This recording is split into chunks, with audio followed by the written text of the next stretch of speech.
The game of war is checkers. The game of peace is chess. Both on a grid, but one is more restrictive. Make no mistake, peace is a game of force. We begin with violence, sporadic, meaningless. So we invent a rule. Peace is when force is banned, and war is when it is allowed. So we further subdivide. Honor, dishonor, law, and crime. Law is when we're safe from violence. Crime is when we're sentenced to it. Honor is when we are captured and ransomed, and dishonor is when we're not worth it. Break the rules and you will surely perish. Follow the rules and you will be safe. And if the evil master the game of chess, you don't drop to checkers. You ascend to a tougher game. Welcome to Bloodwine.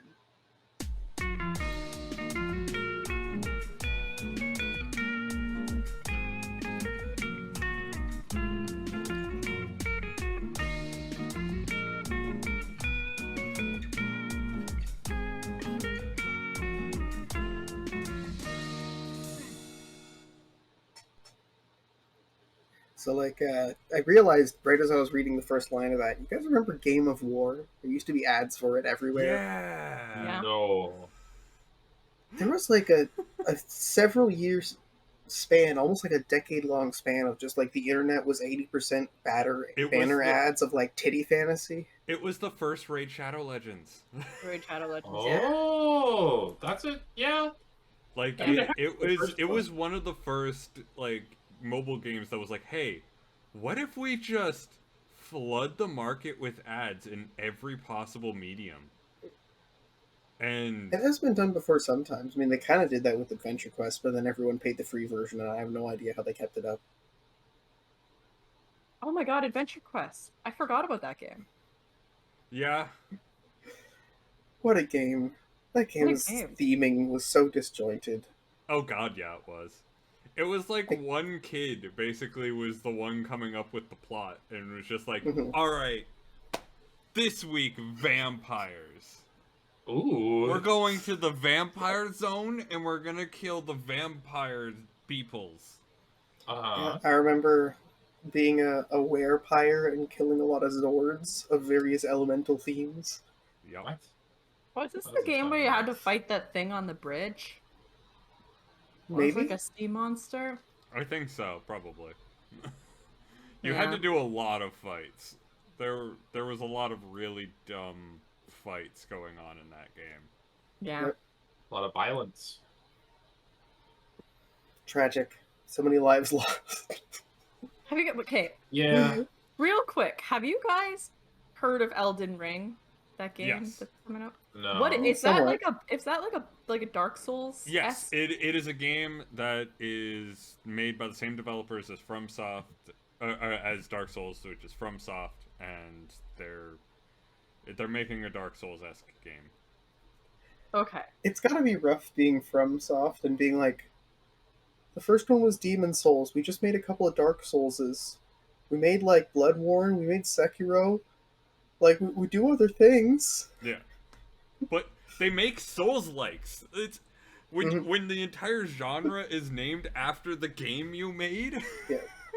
Like, you're kind of roped in at that point, and when you keep making games like that, it's just like, it's Dark Souls. Yeah. It kind of has to be inadvertent too. You can't force it. You can't just be like, oh yes, Strand type games. Strand type gameplay. Like, you mean multiplayer? I don't even know what you mean. Like I've had this conversation so many times with so many people. Like I think if I talk about it right now, I will lose my mind. What conversation? Strand type game. You're just trying to rile me up now.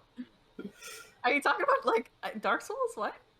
No. I mean, Dark Souls has multiplayer, so it might have been the first Strand type game.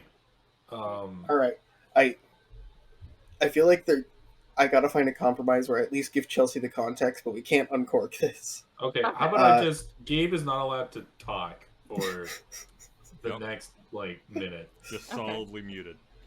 Okay. All right. So, Death Stranding was the game that came out. Now, Hideo Kojima's made a lot of good games. He made all the Metal Gears, and they started ridiculous and got more ridiculous, but people loved them because they were ridiculous. But Kojima's always really taken himself seriously, and it contrasts with the fact that he's also involved in a lot of horror shit, which he's really, really good at, and is very easy to take super seriously. Like, the guy's a master crafter for horror. But it's like he takes the praise for his horror work and transposes it to, like, the action wacky shit. And so he made Death Stranding, which is a game, and there are a lot of reasons to like it, a lot of reasons to dislike it. Like, it's fine. You know, it's fine. It's game, Yeah. it's fine. But when he revealed it, he described how you were able to, like, other people would play the game at different times, but collaboratively, slowly, you would build up the world with, like, networking with other players who have built over this spot, so that, you know, you'll be distantly connected. It's Okay. like, and he's like, yeah, and that's going to be a new type of gameplay. We're going to call it a strand type game. So, and- so does that make a No Man's Sky a strand like?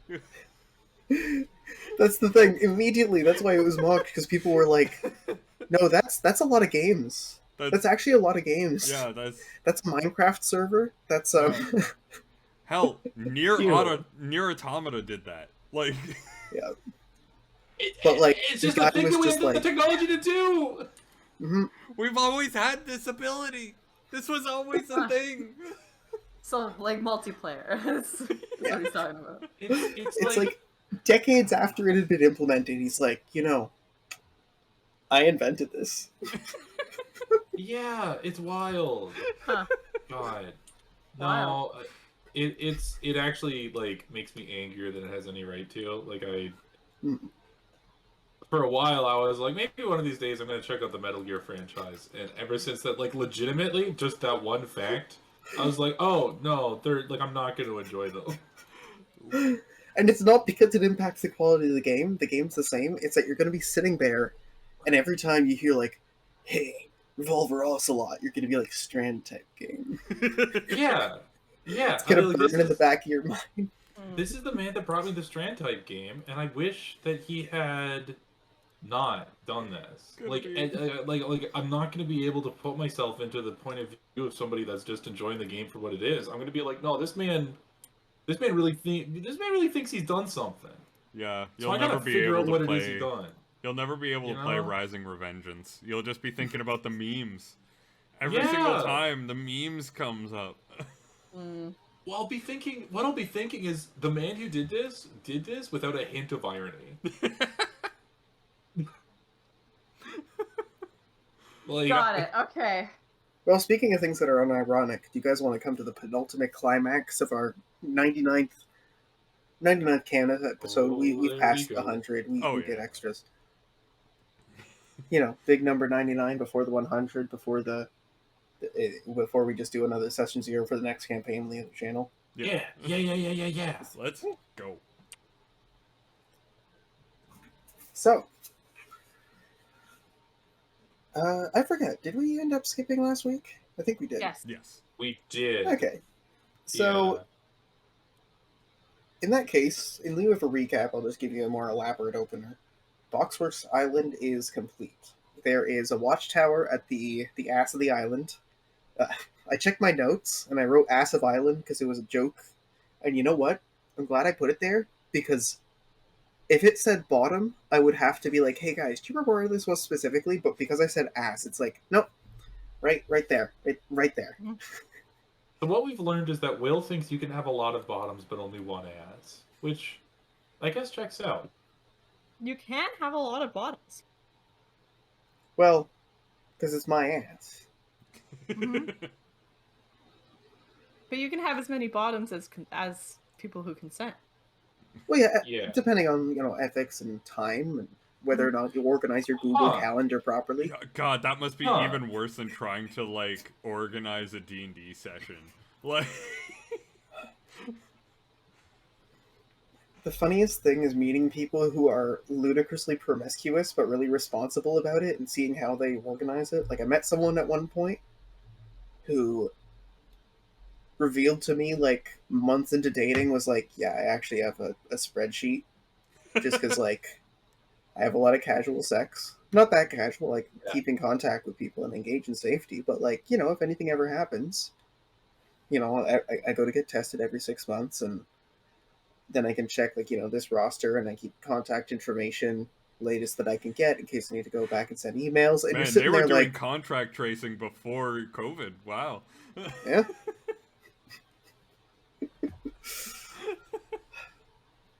It's just like how like cam sites invented Twitch before Twitch. Like someone else came up with the idea first. Yeah.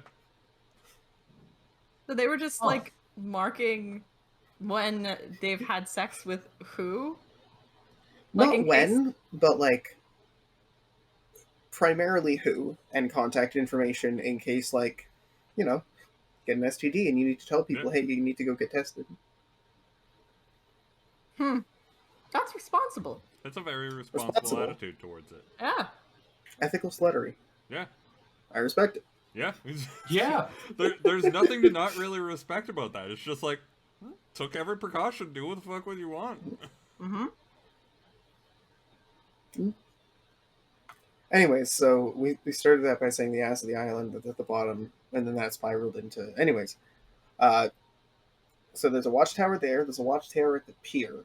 Boxworks is complete. It's got 4 different towers that stick out. They're all individually constructed for different purposes. All of the manors are complete, which house people. So while you're on land, you're able to go in, crash in a room, and then there's captain and commander housing as well. You've got like a quartermaster. You have to actually go to land to get supplied. You don't have like a general store here or an internal economy. It's a small base. It doesn't make sense. You have a like a, what's the word I'm looking for? Mail. You have a post office for like the actual sorting for local stuff to come and go, and then the rookery is separate up a hill where the birds are. Okay. There are, as you're out on patrol, you find 2 ships approaching. Uh-oh. Shoot them down, boys. I mean, no, do we have... Because we are expecting a single ship, right? Okay. Fine. Don't shoot him down. Not yet. Not yet. We're not putting it off the table. We can't just Yeah. tuna maneuver as soon as we see a ship. Sun will Well, run out of okay. munitions. So we're not putting it off the table. We'll push it to the side just a little bit. You know? Yeah. That's a good way to think about it. Yeah. Okay. I guess we sail up and see who these ships are. If they're Westmarch, though. You immediately see that they aren't. They're both 2-masted ships, it looks like. One of them has like a horse on one of its sails. The other one has kind of like a sunrise. Ooh. The sunrise one is Okay. brightly colored. You see a lot of red. Right, I like it. You see, the first thing you see is you see the flags because you're looking out for them. And then as they get closer, some of them, for the first introduction, all of them are putting on their robes. They notice you. I presume you have like a little rookery flag that you're able to fly once you notice them. Yeah, probably. That would make sense. We are on I think. official business here. It would make sense. Yeah, I mean. All right. They want to be let in. Oh. We're only expecting one ship. You can see that both of them have, like, so the one that you're expecting, which one do you interrogate first, actually? Both of them are compliant. They're, like, just sitting dead in the water so you can come up and talk to them. Who do you speak to first? One of them is the Dun Mare. The other one is the Morning Sun. Which one are we expecting? You don't know. Oh. Great. Okay, I Great. guess we'll talk to the Morning Sun one first. That's probably more brightly colored. Yeah, makes sense. All right. As you make your way up, they give you just a quick sort of like a hi. Even though you have some military practices for the security of this island, you aren't military, so you don't do the whole like standing at attention and the commander stand up front at the edge of the ship. Like you guys kind of just go, hey, Crowquill's literally sitting in a chair in the corner going, go for it. Hey, Have fun. You know what? That reminds me. In a game we're running off stream, Gabe's character needs to have a couch delivered next session. Yep. Oh, yeah. I was kind of hoping you forget about that, but just have it show up. But I don't think I paid for delivery necessarily. I think you did actually. So like there should be a U-Haul coming up with people being like, "Hey, Hey, you're from the break, couch? we got a fresh sectional for you."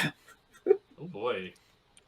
I don't Isn't know. that my the game So- where everybody else just has like wooden furniture and you have like lush like couches and Yeah. stuff? I also have none money. Like, Yeah. like Yeah, the there's amount a of money I have correlation. is so small. See, It's everybody kinda else has a thriving business and lives in like their room in the house. Digby has a room and a shed and a workbench and like a couple of different contracts going and has taken more than one trip out of town and hired adventurers to do so and stayed in an inn and got like nice food at the inn. Yeah. Like Digby knows he can make money. He's an alchemist. He's just like, well, I want a couch. I have gold. I want a couch. I'm gonna buy a couch. Couch is what I need, and couch is what I shall receive. So you are talking to the Morning Sun. You're introduced to Rooker Castle, Rooker Pickaxe, and Rooker Fletch. They are on instructions to meet with, actually, you specifically, your ship. Oh, But okay. the briefing should happen with the rest of the commanders, although you are the people they want to meet with, and then the commanders need to know because it affects the defense of the island. Hmm. They have a crate full of intel that they're willing to open. It's a rookery crate. Proquil, you can like feel the magic off of it. Characteristic. I mean, they just finished the box works. You know what a box feels like. You've been picking them up and moving them around all day. Yeah. So they're wondering if they can stop up or if you want to have a chat now. They just need to verify identities. I think we should verify identities before letting them on the island. Yeah, that makes sense to me. But we could also verify our identities. I mean, we could, but we don't have to. You know, I mean, it's just them. Like, Our way of verifying our Alright. identity is strapping a bomb underneath their boat. yeah, you already know who it is. Yeah, it's not something I'll go into detail with. It's rookery procedure. It's secure. It's like you go down to the desk and you take out, a piece of paper and you go, I'm this person, I'm this person. Then you sign like blah blah blah. There's a bit of paperwork just because like they want to keep track of these meetings. They are allowed to do this stuff, so they'd rather be able to track it if they need to. It's your boy, Tuna Maneuver. It's your boy, Tuna Manuma, Tuna Manua. That's just tuna manure. That's no good. Yeah, no, maybe It just workshop drifts that away one in a the bit. sea to be forgotten. What a Yeah. peaceful existence to be tuna manure. I don't know if tunas have like manure. Like, I don't know if there's like wish that another were me. bit there. fucking, Yeah. fucking life goals right there. I do remember growing up and seeing my goldfish swimming around, and they would have like a long stringy poo that would just hang a while, and they'd be like, no. And then it would just like cling off. They'd be like, okay. Thinking like, what an icon. What Yeah. fucking life goals that you could just be walking around, just have a poop and go, keep moving with Yeah, your I life. don't really care. Yeah. There's something beautiful about it. Something Yeah. serene. You know in like sci-fi movies where they're like, we can rebuild it. We have them hooked up to like the biotank. There's someone Oh, just yeah. floating there. You ever wonder if they just like let a log float? No, they got a catheter in there. I'm sure. I mean, yeah, even in Star Wars, Although- they wear diapers. Yeah. And what's a diaper if not sort of a Star Wars catheter? It's a log containment zone. Yeah, an LCZ. Yeah, we call them in the biz. Well, you've got the info for the Morning Sun. The other ship is waiting nearby. Oh, okay. Man, that's gonna get confusing. Well, so what's this other ship thing? This one's the Dunmare. The Dawn Mare. Right, but what's it doing Uh, here? Well, you have to like make sure to stay close to the ship to make this exchange. Do you like let go and take off the gangplank and give them instructions? Do you tell them to just sit there and wait for further instructions? I You guys are mean, policing these waters. yeah, Sun is definitely on the side of like, yeah, they can stay if they want to, but you gotta be like off the dock. We're gonna deal with you guys one at a time. No funny business, you know. Okay. So you make your way off, and then as you move over to the other ship, they quietly drift over, dock up, and you can see them like waiting. They have an exchange with the people at the pier who saw you direct them in, and they see the rookery flag and people in robes, so they're just kind of like, okay, they're calm. As you make your way over to the Dunmare, here it's like a reasonably well militarized ship. It actually has like walls very similar to yours in design. Not strictly a retrofit the way you did. It looks like instead of affixing them to the gunnels, like they refitted the gunnels entirely. Instead of having a cover over their rear, they have a cover over like all of the sections. They just have standard cannons on the decks and crew areas below. But there's a lot of sheltered space where you could hide from like slings and arrows here. Oh Everyone yeah. here is appropriately armed. You can see that there's a couple of like weapon racks available on the bridge in case people need things. Yeah. They all introduce themselves. They've got a crate as well, with some instructions once they get here to keep things anonymous. Commander is Rooker Whistlestop. The captain is Rooker Squint. Squint? So As in like squint? Kind of looks off in the distance and goes, "Storm coming. A few hours, you think?" Yeah, all I right. Yeah, think no, that tracks. do you think that they set up those like that shielding there so that they wouldn't have to suffer the slings and arrows, or do you think that they were planning to end them by opposing them? It is. It's built so that it's a nice, convenient gazebo. There's gaps you can get up Yeah, and down. Uh, yeah. it overhangs the edge so that there's kind of like the roof goes over so the water drains off. It's convenient for like actual water purposes. It is meant to catch the occasional arrow, and you can actually see one or two like arrowheads stuck in there with the hafts kind Huh. of snapped off. They Does it seem themselves like seem to have some slings and arrows of their own, not on the weapon racks. do they seem to think that like in their mind that maybe it's nobler? I Well, get there's what only you're one way to find out. referencing, but please stop. Okay, fine. Be that way. You do realize that most people don't know what's beyond to be or not to be, right? It's the next line. I know, and most people don't freaking know it. I think everybody knew it and they loved my joke. You know, Okay. All right. apparently, wherefore means why. Ooh.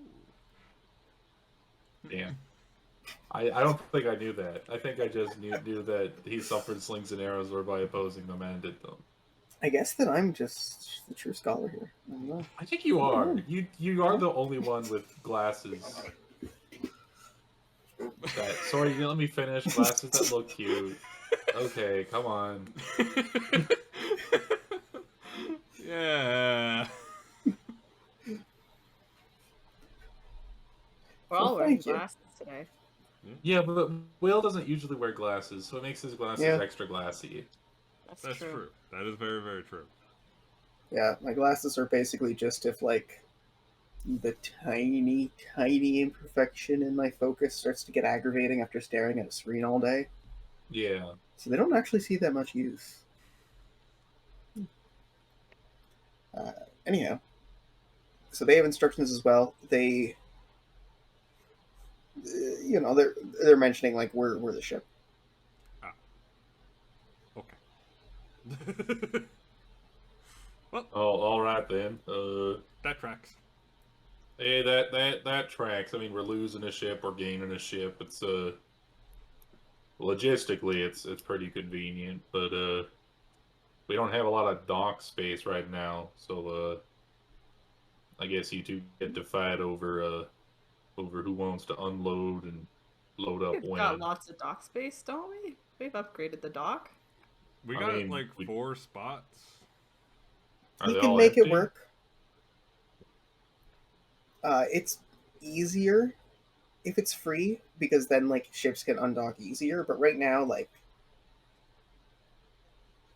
so it's a long kind of T thing. You can fit like a 2-masted ship each of the directions, and 2 of your ships are 1-masted. So like the Gusting Gale, the bird ship, that one can stay docked somewhere a while, whereas the like the Boxworks one can stay docked a while as well, unless you're sending them out on patrol. The other one that you had was the build team, and then you're the other 2-masted ship, Mm-hmm. and the build team's gone. So now you have 2 other 2-masted ships to fit. So mast, 2-mast for you, 2-mast for them, 2-mast for them. Alright. Cool. That works. We have the space for it. All right. If an emergency does take place, the shadow fog will have to clear out to make room for the gusting gale, or it'll have to wait for the gusting gale to leave for it to clear out. It's just kind of like Right. a parking situation. Yeah. And especially like with boats, they kind of have to drift. You have to kind of push, and then they're like, well, your ship, of course, is able to get to the edge nice and easy, and the ship that's expecting to leave reasonably soon is as well. Now that you've unloaded, there's a lot of rookers kind of sitting around on the docks, looking for a place to be. The whole of Boxworks Island is ready for these people. Well, guess our work's kind of done then, eh? I guess so. Yeah. Not Get them. Let's get them in. See what the sunrise has for us, and send them on their way. Then we All can, right. Then we can get to introducing the other crew. So there's a few dozen people kind of just awkwardly milling about at the docks or around the shores nearby. They aren't familiar to the island. They don't know where the buildings are. They can see the Boxworks Island right there. They can see the watchtowers and the manors off in the distance. They don't know where to go at all. Perfect. Just the way we want. Let's take rookies. So who do you lead where? What instructions do you give them? The manors are built so you can send people to their permanent quarters. You can send guests to guest quarters if they intend to stay a while, depending on what their business is, of course. Both groups want a meeting with you. The crew of the Dunmare want a meeting because, they're getting debriefed. They're new to the island, and you were told that even though the meeting's primarily with you, it's best if the whole island is there. So the Morning Sun has another meeting that they want to schedule. Okay. Then we'll schedule a meeting probably with the Morning Sun first, because they're not going to be permanent. I'm Makes sense. going to tell like someone to show the Dunmare to like the the build team's quarters, basically. Now that the build team's gone. There's a couple of rookers who are on their off time who, it's their off time, so they're kind of just like, yeah, sure. Hey, I'm this dude. I'm on break for the next couple hours. Hey, that's that's where we can get some stuff. Do you want to get lunch? Like they're friendly people. Yeah. Nice. And it's just like we'll have a meeting later. Yeah. Yeah. You aren't a big enough town that you need like taverns and dance halls and stuff like that to keep sane. Although But you if we had a bent anchor. Oh. If you had a bent anchor. Yeah. But that's what shore leave's for. You can take shore leave if you need to, and you've reached the right critical mass of people on the island where, like, you don't have to work with people day in, day out, and then eat dinner with them. Like, you can go to a different place, you can clear your head, you can kind of, like, kill the night hanging out with some friends. It's currently noon, so you're bringing the Morning Sun people up into the Boxworks. They leave through, like, they go through the main doors. From there's a couple of different ways up. The 4 towers in 4 different directions. You make your way up to the second floor where the tower entrance is. The bottom section is actually just like a decoy section. It's heavily fortified, so people can't bust through the base of the towers. It has like a little hollowed out section for weapons in case of emergency. They do keep codes here in vaults, so it does need to be fortified to a degree. But mostly, this place is here for factory work and academic work. The crew of like the Boxworks team is actively working like to get boxes up and ready, like a nice stockpile of them for whatever work you need to get done. Once you have the prototypes ready, you do intend to actually ship these out en masse, but you don't need that many boxes in the rookery. You can rehammer them shut, usually, if you set up the enchantments right. After moving up to the second floor, you go up to the command tower. It's freshly built, and as you make your way up, everybody kind of settles. They're looking for places to put things, to put documents. One of the like other commanders gestures, and the commander of the Morning Sun goes to put down like a box full of stuff in a corner, crack it open, and start sorting things. Who do you want present for this meeting? Captains and commanders. All right, as well as your whole crew, or just the captain and commander of your crew? Like, it's the same way that Crowquill has run every other meeting, where it's just like captains and commanders. Everyone else is optional. If you show up, you show up. If you want to do your job, you do your job. All Okay. right. So, sorry, I'm making big old paper noises. Here's the situation. They all start getting things ready. They have a board with like just like major points so that they can run through this quickly, and you can look back and reference them if you need to. There you go. All right. So, current situation. In the recent red wine riots, 6 senators were killed. They are, in the next couple of days or so, to be replaced with, we know to be monarchist aligned nobles. They do give you a time frame for the mission they're talking about. The time frame in the game doesn't matter. The time frame in the real world is if you don't complete the mission by the end of this session, it's too late. So that's how long we've got. Once these people are sworn in, which will happen in time for something we'll get to soon, it will give them a majority to make sure that this passes. We know that they're deeply partisan, that they've been planning this, so this should take place. We have a couple of spies who have found that they are meeting with the people who are expected to be a part of this. So, to the vote. This is public information, and you hear like a clap, clap, clap of like, you can hear it's actually a reasonably light document. It's just a couple of pages. There's a bunch of provisions and definitions, but the actual law section is very short. It's just like a paragraph.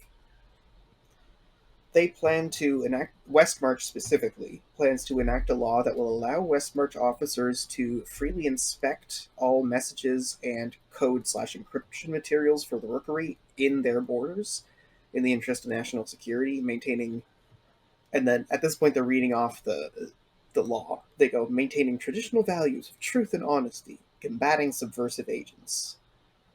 What this means is, for all rookery purposes, all of Westmarch will lose their right to privacy.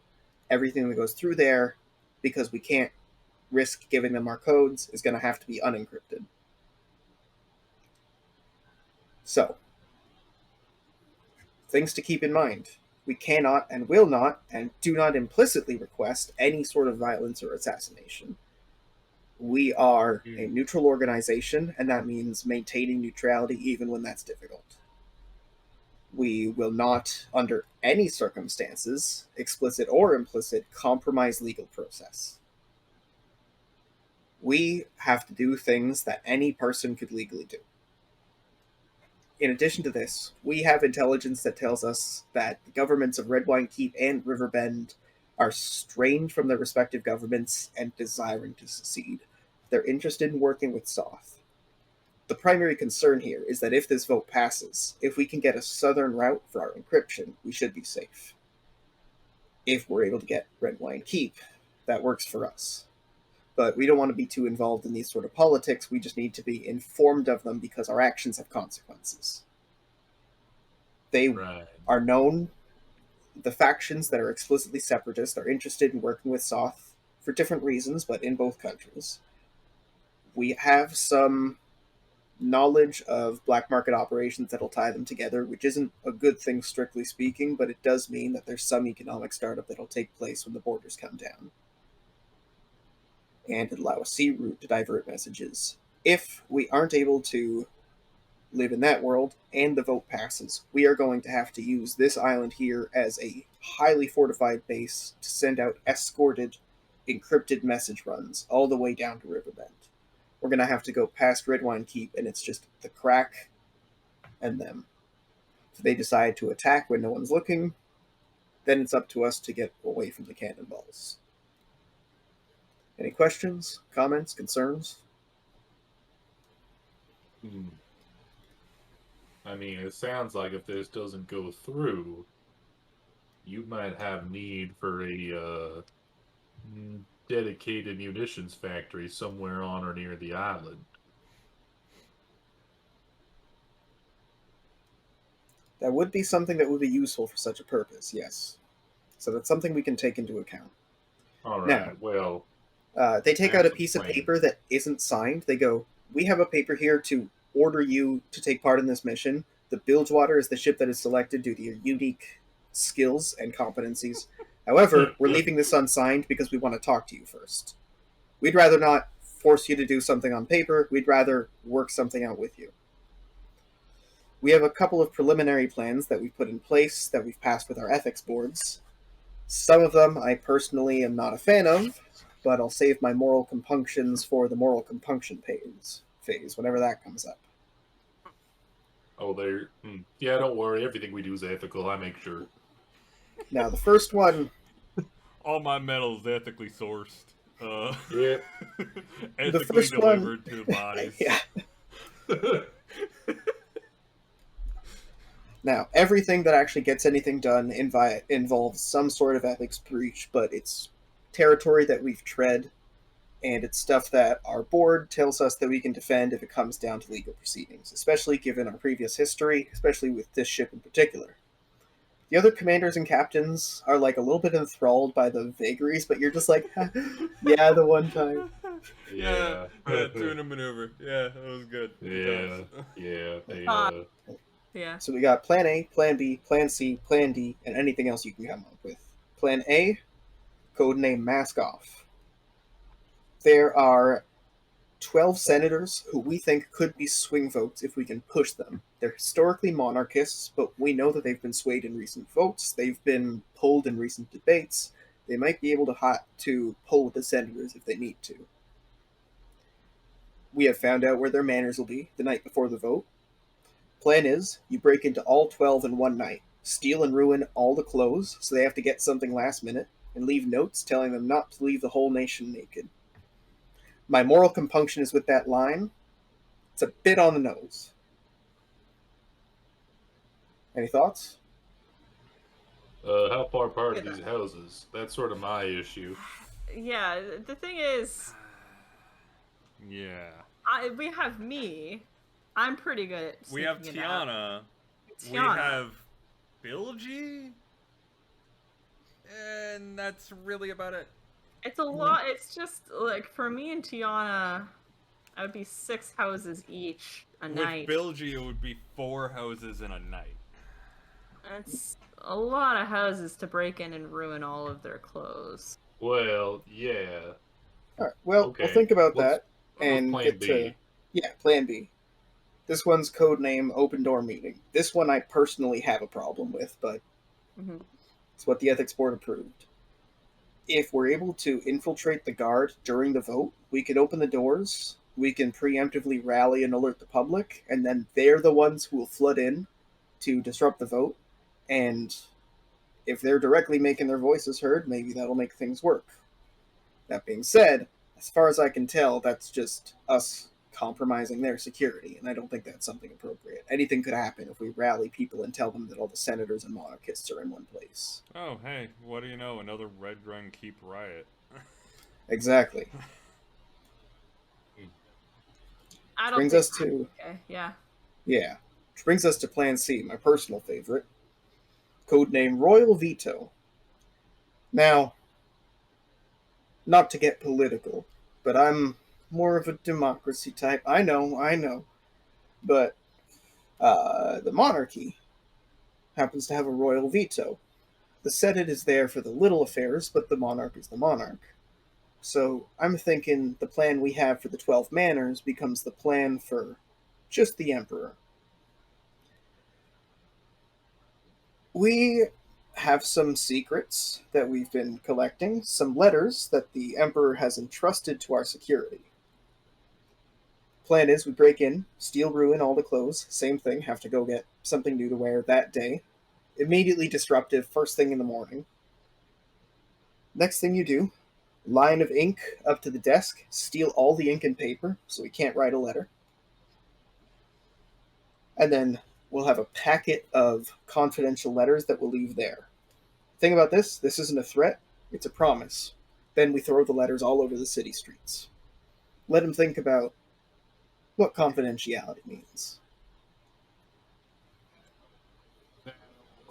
I don't want to overstep my bounds, but are you sure the ethics committee seriously went over just shooting them?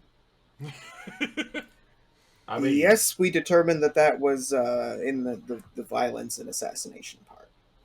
well, it's not really an assassin if it's No, it's an assassin. Yeah, if we don't get paid for it, right?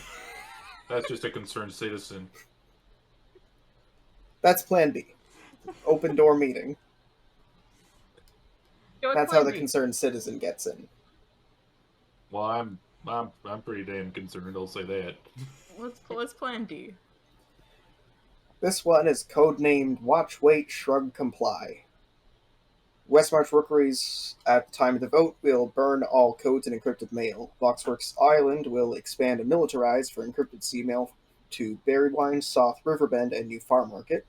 We will require a full regional crypto code reset, and global routing will need to adjust to route mail through a couple of choke points, which means not only our island, but a couple of other key rookery locations are going to have to significantly alter their bird populations and which ones are being trained. It's going to have a significant pull on our resources and our manpower. Okay, that's clearly worst case scenario. Worst case, and Um, yeah. That's So like, we were wondering if you had a plan E. Well, it seems your ethics committee shot down my planning. Let's see. You want to vote, and you're not Let's allowed to yeah, tamper okay. with it. I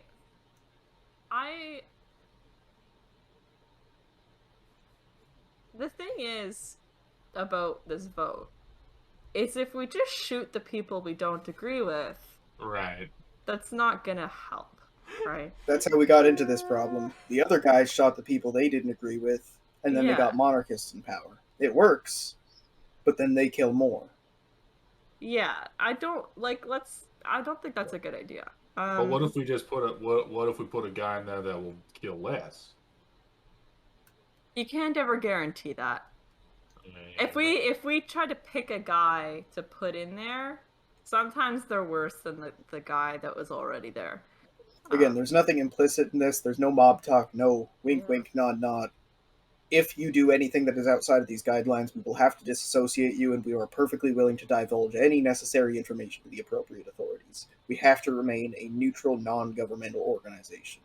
Yeah, Damn. so we gotta think of a way that's not just shooting people to convince either these senators or the emperor that this is a bad idea.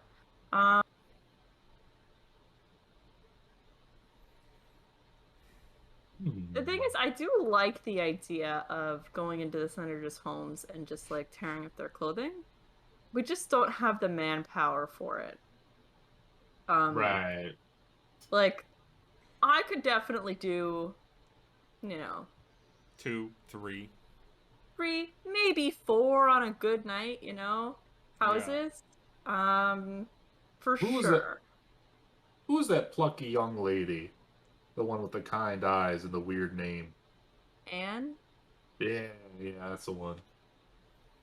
She's not really she's more of a smooth talker than a. Yeah, Right. if we were to You can- implement a plan with Anne, it would be more subtle subterfuge. You can Yeah. see them take out like a visibly sealed envelope, and they go, "Haven't looked at this yet. This is known associates. We'll have to take a look if you want to involve anybody else, but otherwise, I don't want to open it." Puts it down. Do you think that we could seduce all 12 senators, and then we'd have blackmail against them In one night, in one seduce night? all of them. Yeah, all of them one night. Gonna have to say probably a no on that one. Are they all married? Probably. Are all the senators married? I'm gonna assume a lot of them are. Well, manpower is going to be an issue. I don't think we can mobilize enough people to get this done in addition to you. We can Yeah. mobilize some lesser trained people to try and hold the island, though that'll invariably compromise security, not just because they're untrained, but also because getting new, lesser trained recruits suddenly is a way to get moles. Right. Well, that's why we got Otto up there, you know. All right. Another good way. How do you convince people of stuff? Well, money. Can I roll Ah. understand to see if there's like a Food. common theme between these senators that we can sort of exploit? Go for it.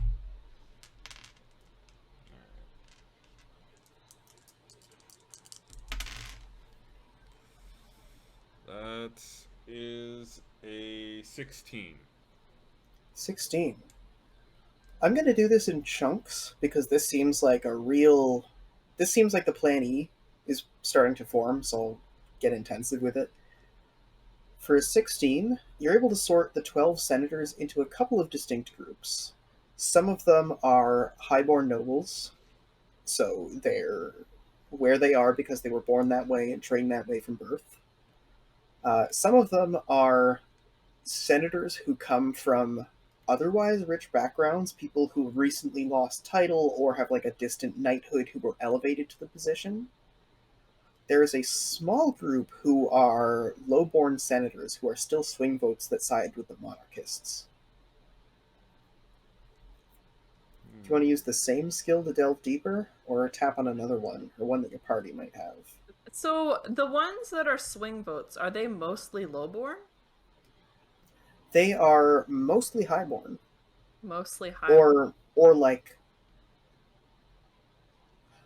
in the modern world we would consider them to be rich kids, but like in the medieval world they would be lowborn because it's like, oh well, you lost a title after the castle was taken from this lord and you're related by blood, so you're still super rich and like you Yeah. have all these connections. It's just like a couple of them are actually like, we came up from being like a local bakery kind of thing.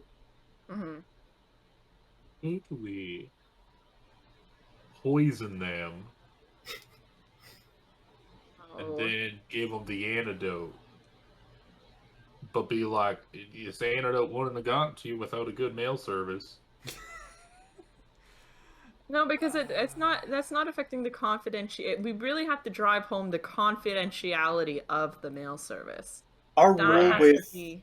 Our rule with poison antidote solutions is that it can't be anything that's inherently fatal.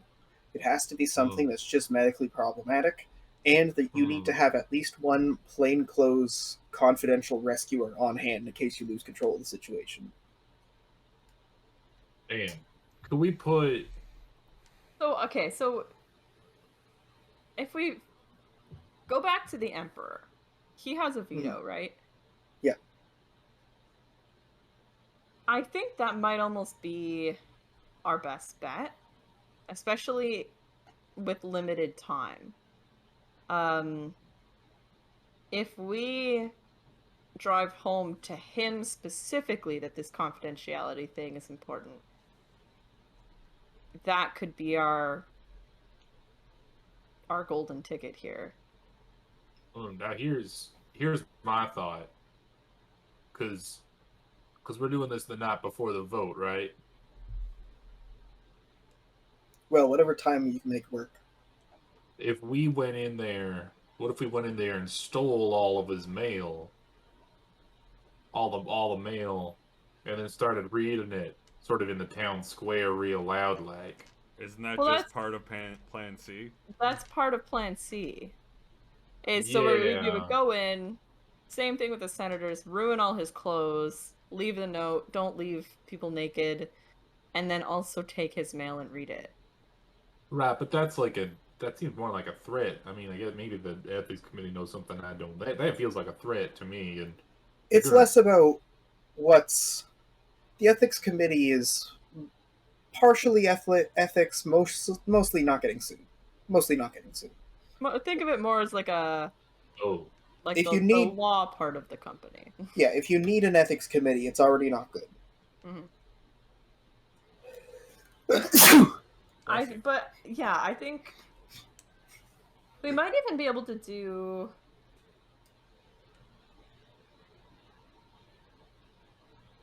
stealing the mail of all the senators. That would be, I think, just as difficult as the clothes thing. It's a matter of the time it would take to do each individual task, and it Yeah. needs to What be if- all 12 swings. Stealing personal effects is different from acquiring mail. We're the rookery. We can acquire the mail. We just need to put in the requests. if we get their mail and then deliver it to all the other senators, This doesn't really strike the confidentiality reli- side of things. it relies a lot on them saying mean things about the other senators in their mail, don't it? Yeah, which might not even Which happen. might work for some of the like lowborns. I imagine they're not too looked at too highly, just rising up from being bakers and such. So I imagine the pompous rich ones are probably making fun of them. But I doubt it would work for the other ones. Yeah, we could acquire their mail, do the same thing, kind of give it to the townspeople instead. All right. Well, maybe let me put it this way, right? Because maybe the people don't really care if their mail's confidential or not. So it sounds like option B puts the power in the people's hands. And then, But the thing about option B is we're just basically inciting a riot. We're Right. no, we're inciting the potential for a riot. We don't even know that that's what's going to happen. They could No, all we're- walk in there and agree to this. right. And if they all The walk issue in and with it- agree, The issue with it isn't the incitement of the riot, it's the fact that if a riot takes place, you've compromised all their security, so you're responsible. I don't know. I mean, Yeah, the thing with Plan it B, matters. and even if it works out perfectly, people go in, they're like, we don't like this idea. The senators could just be like, well, fuck you. Like, we're gonna vote however we mean, want. I mean, they could, but are these elected positions? The senators are, the lords are not. When the Right. lords die, senators will be elected, but until then, they hold their position until death. Uh-oh. That gave Or- me an idea. Until incorrect bloodline. So all we gotta do, oh, there it is. All we gotta do is start rumors that all of them got non-correct bloodlines by violating their mail.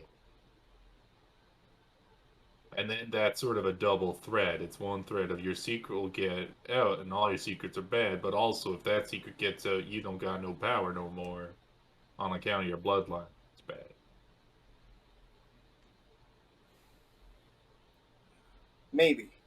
Seems a bit too long term. We need something. Well, huh. We could do like a little bit of each of these plans, like put out some flyers being like, there's a vote happening, so that other people can read your mail. They want people to read your mail. Anybody could just steal your mail and read it. Do you want this to happen? Just all over this. Because that's taking a political stance, and we can't take a political stance. Even though we're literally taking a political stance through any of these actions. That is a public-facing political stance. Option B is the least political one of them on account of it's just making the process a little more transparent. I think option C is our best option. Like All right. Why it's a don't it's a we- matter of sorry, Rooker. Why don't we try diplomacy? Maybe I'm, huggy teddy bear man, but diplomacy? Just talk to Diplomacy. them? How would we try to convince these people? If we go during the day and try and convince them, and the ones that we can't convince, we do that at night, it would reduce the amount of that we have to convince, right? That's Unless the Sure. failed attempt at convincing them makes them Makes it harder. angrier. And then your attempt to convince them further just makes them like you attacked. I'm sure one of us somewhere could build a righteous big bomb and just sort of blow this problem up somehow. Without blowing an entire town up. Come on. Yeah, you're right. That person I'm thinking of would get a little overzealous, I bet. Yeah. you could. Are we terrorists? The thing is, No, we've never done anything illegal, right, son? We're clearly trying very hard not to be terrorists. I think the thing is, any of these plans could go south and could be taken badly by any of these people and be like, we're gonna pass the vote anyway. So I honestly think that our best bet is to do a little bit of everything.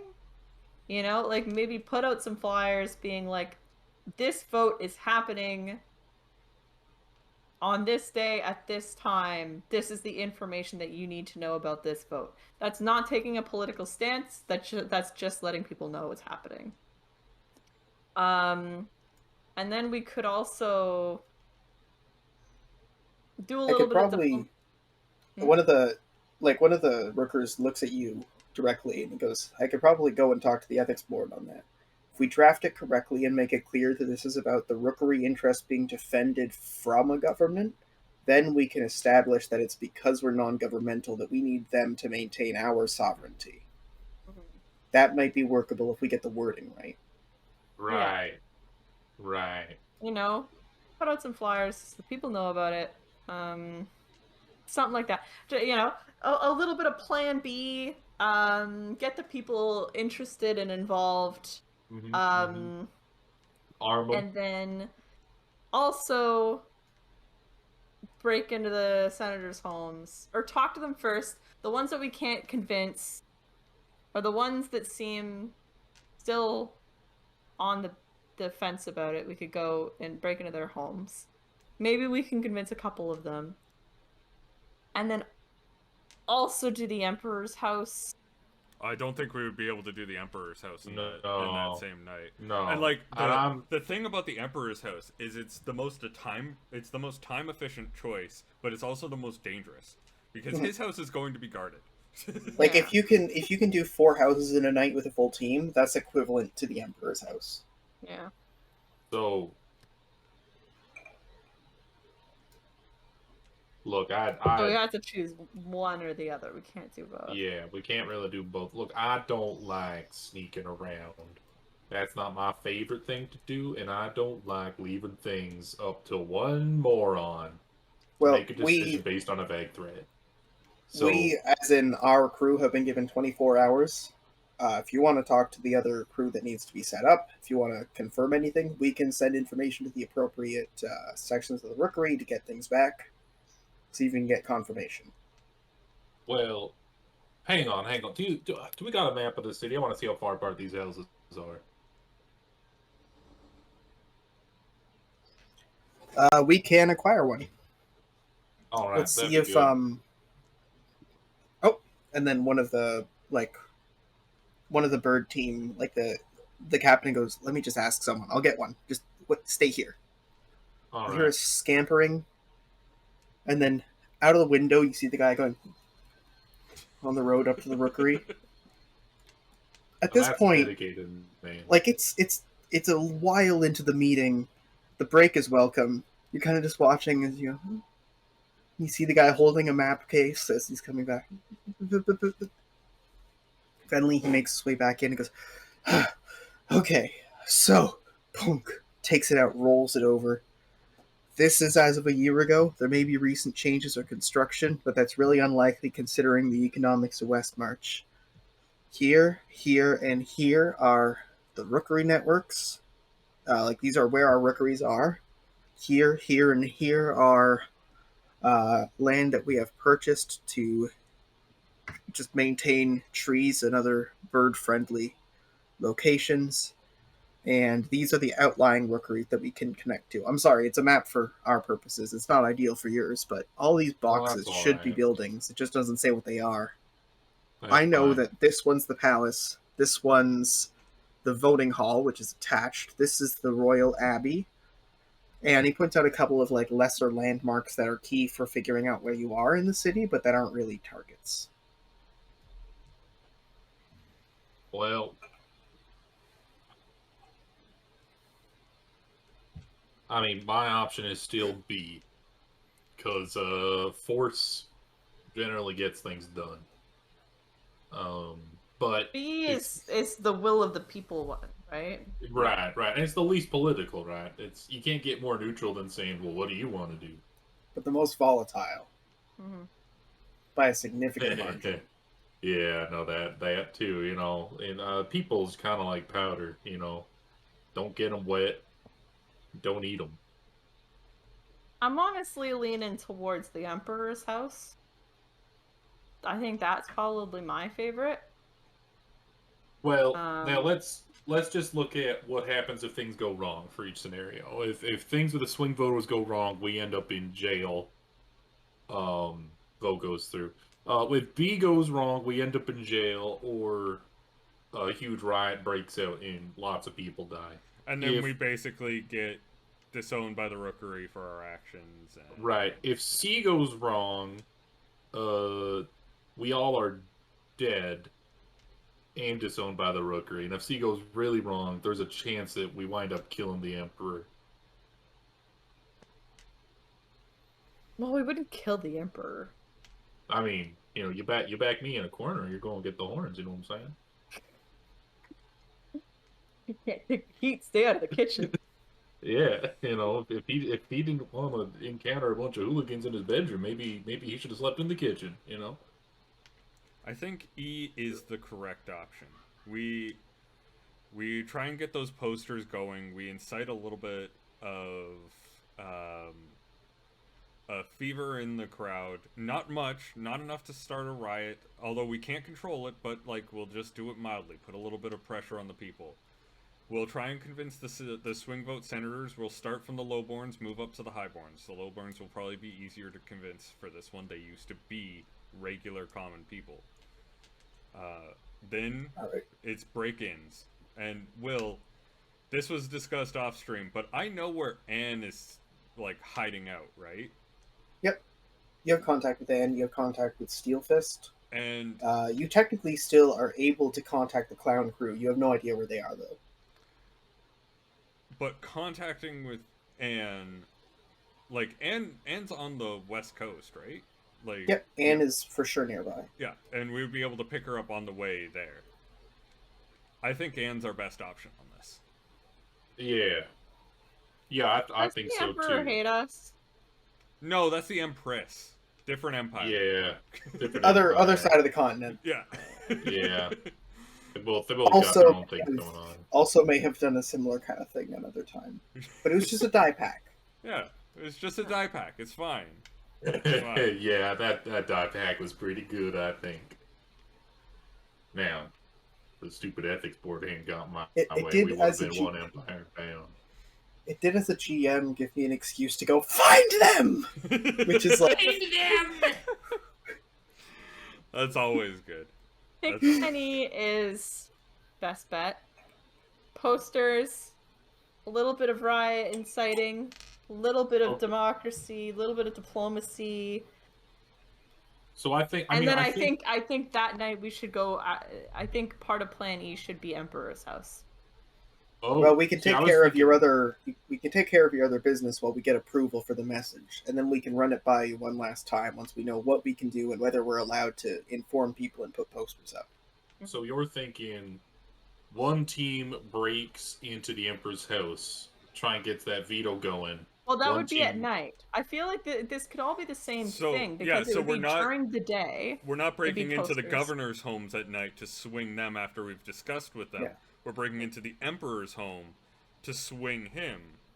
So it's Right.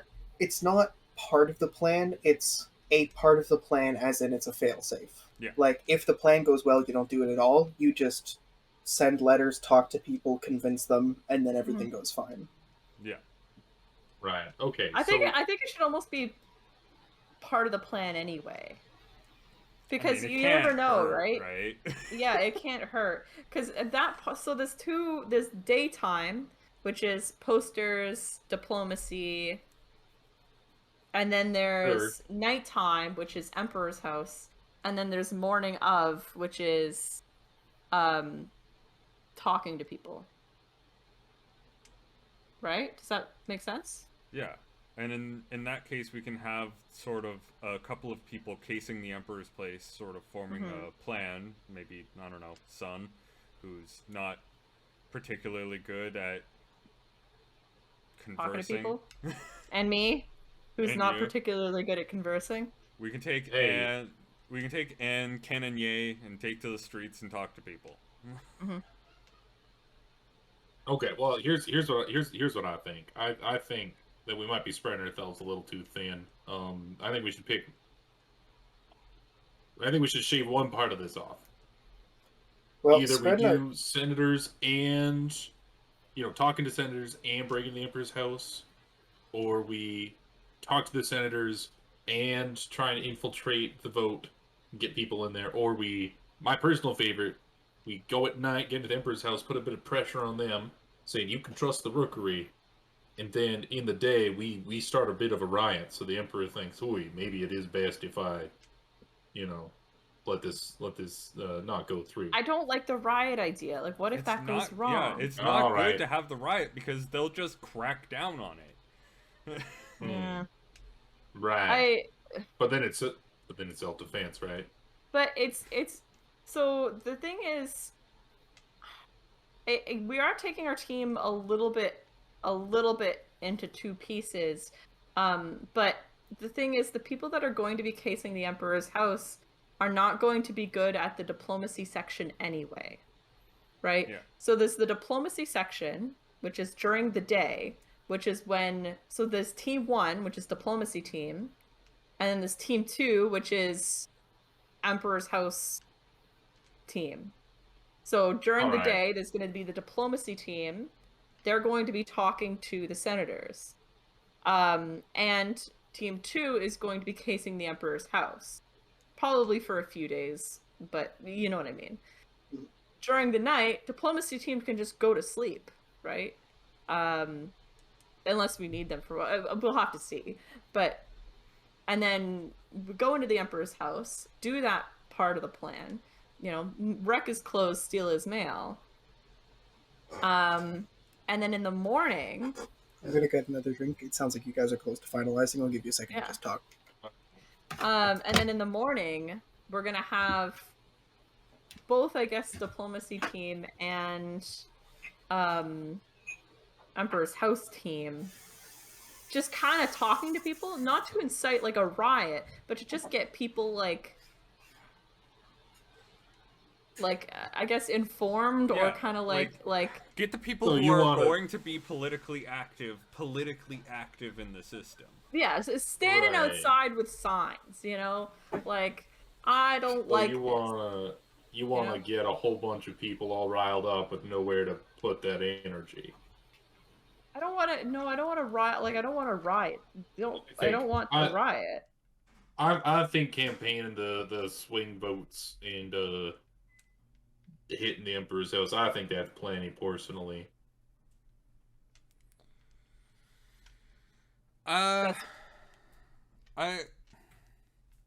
I think we just try it. I think All right. it is always All right. worth the shot for the campaigning and getting people Worst- a little bit more active. and- Remember, worst case scenario, in the morning, we can just like not talk to people about stuff, right? Like, we can always cut that part of the plan. Worst case scenario, like Sure, we're tired sure. or whatever, things seem to be working out. We don't need to do that part of the plan. That's just, kind of an additional step that we can take if we feel like we need that extra bit of push. All right, and now I agree with that. So I think that's a good plan. Now, when we go to talk to them, can we bring their mail there? And if things start going like, no, I'm not interested in here, and you say, okay, well, I just have a couple letters here that you sent that I'd like to read just to sort of demonstrate how important confidentiality Loud. is. To Really everybody loudly. around. Yeah. Yeah. But we could. That might be for the diplomacy team too. All right. Well, I'm not good at If you sneaking have or points in diplomacy. perform, that would be very fun. Yeah. I don't, but I can talk real loud. Well, our pre-approved letter list is just for the Emperor. We can get a pre-approved letter list for the other ones, probably. We can Sure. get the approval, and we can check. Look, is this ad person going to be involved? I have to open the envelope if that's the case. Oh yeah, we're bringing Ann in on this gig. Yeah, probably. Any option that would require dealing with nobles, Anne's the go-to on this. Yeah. You see him uncork this manila folder and take out a thick list. Well, And Jean still Is has that- the grappling. is Anne the one that has all the aliases? Yeah. Yes. Yeah. You hear him kind of chuckle, and then he struggles because it's like in the middle, but the whole thing's bound by like a paper clippy thing. Like a third of it, he just goes thunk. Yeah, that one might be Anne. That's her. Yeah. At that point, like right as he's putting away, he kind of chuckles and he goes, "I'm not allowed to say where, but we have the same taste in bars." And he puts the thing back in the envelope. All right. Well, let's see. Is there anything that you want that explodes or sort of fires a projectile real far? Or I can No. make a clothes shredder. A clothes shredder might actually be helpful. Yeah. You know, like a little. Like a paper little- shredder, but like you just kind of. I was thinking Yeah. Push it through the like clothes I was rack? thinking like a gardening trowel with like blades, so we can just kind of like hack at it real quick. Yeah, but it's gotta Yeah. be really quiet, right? We're gonna be doing this at night, so it has to be like Well, in a paper Really shredder, well it's oiled. definitely not the answer. well oiled, kind of like a grass trimmer, Yeah. you know? Oh, like a grass, like a pair of scissors that keeps getting stacked on top of each other, Yeah. up all the way. Like one of those things with all the blades that go like this, you know? Yeah. At It's this gotta be point, quiet. Bill G goes, "Well, I hate to take the winds out of your sail." And then Kennedy interrupts and he goes, "Well, although it does have the back and forth firing mechanism, if you had a couple of alternating spearheads, what about that?" No, I like the idea of just planting Otto in front of a closet and going, "Go wild," and he's just like, boop, boop, boop, boop, boop, boop. Yeah, that'd be fun. Yeah, I'm gonna go see if I can whip something up real quick that'll just kind of. Oh, Bilgy, what did you have to say? We might need to prepare for backlash. Perhaps we might need to get more preparations in case things go south. They pass the vote, and then And then Oh. if I've read this map correctly, we're the choke point. We're where, if I was me, I'd attack. So what you're saying is maybe Kanye and Son would be best served doing what we do best, while the others Think of it this prepare. way: if we don't need them, they'd sell for a lot.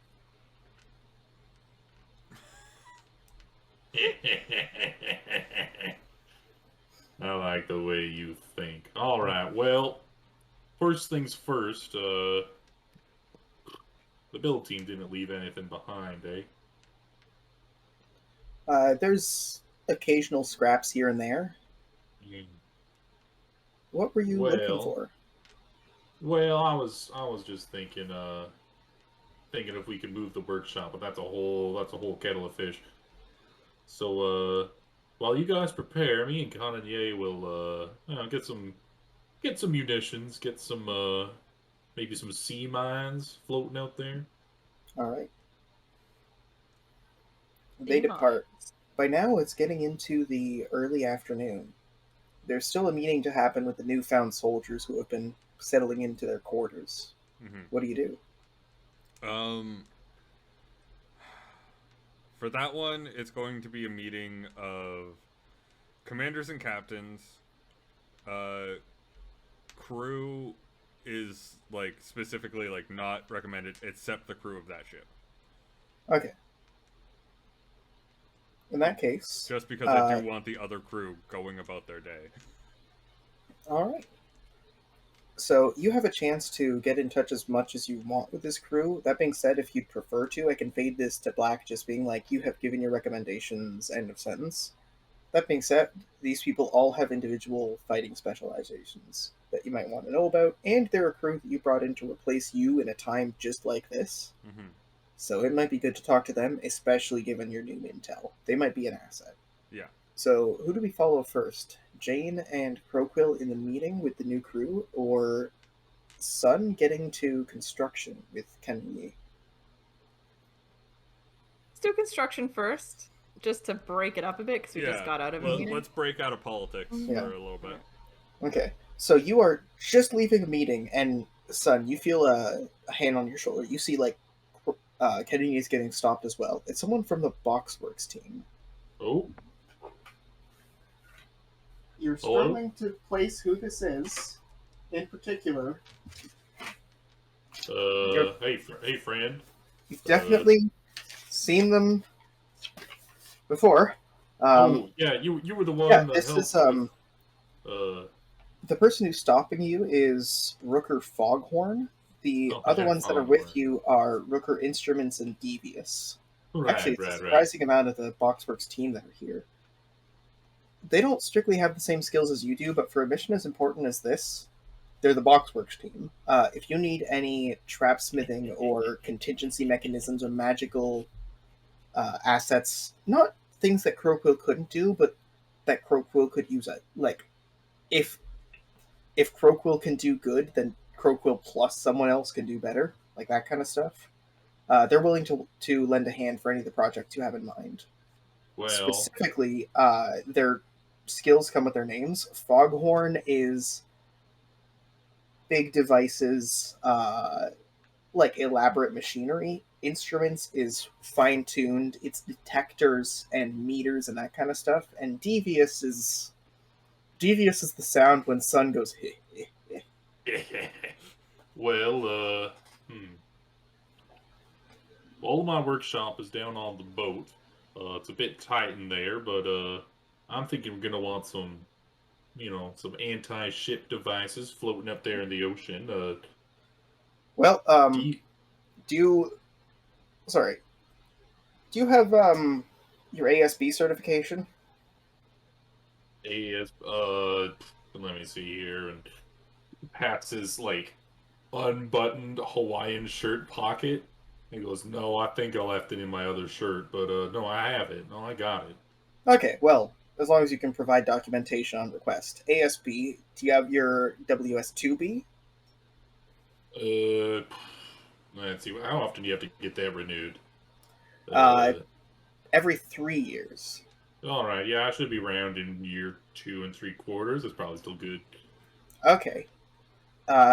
Do you have your high munitions, high value laboratory, and explosive device manufacturing licenses?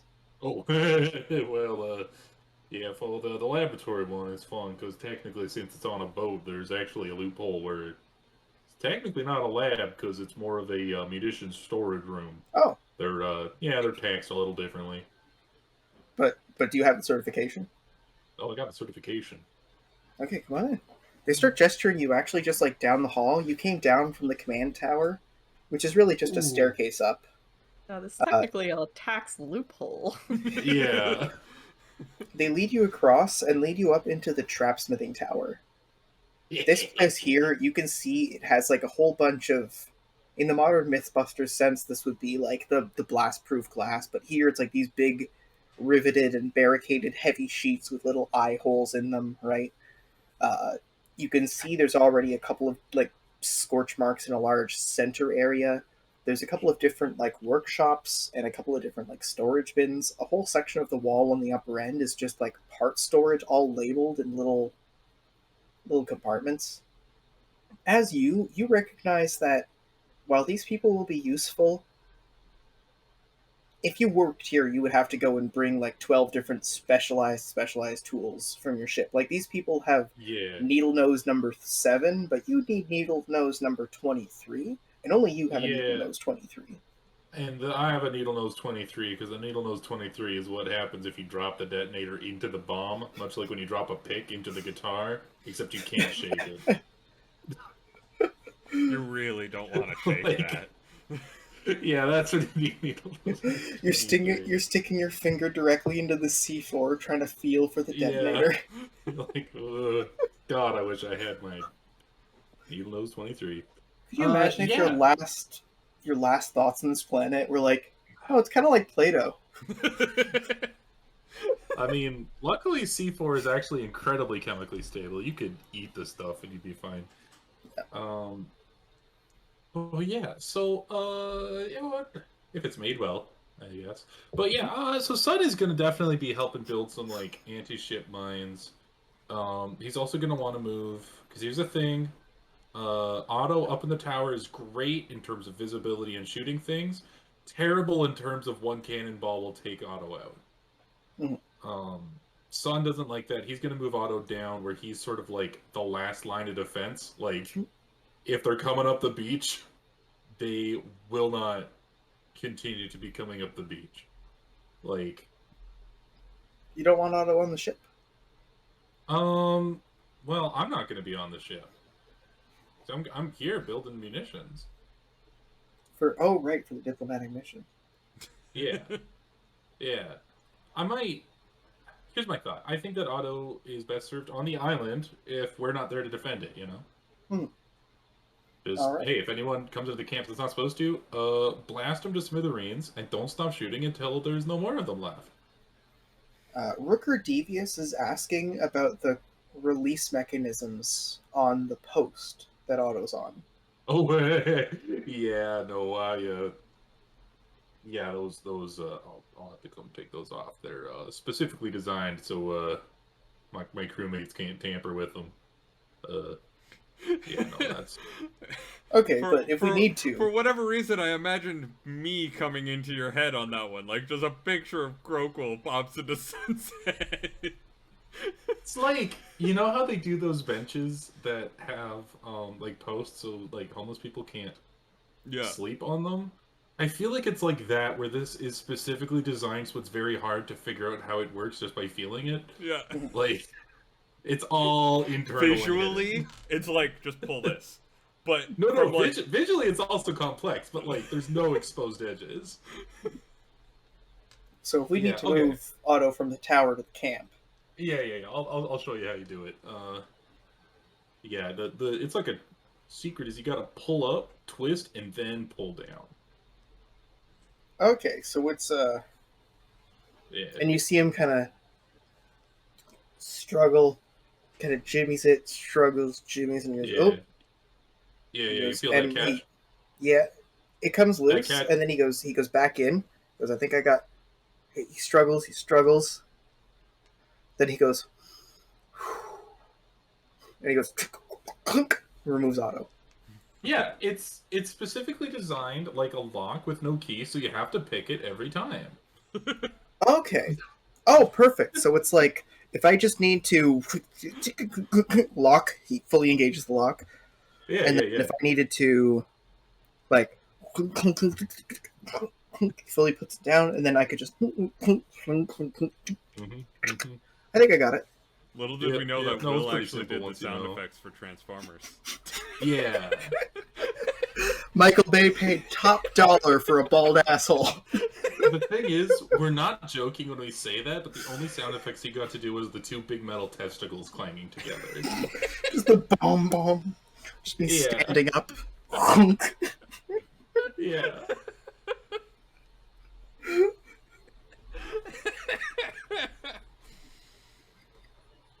See, because originally the line was "I'm directly beneath the enemy balls," and Will was like, "Isn't scrotum funnier?"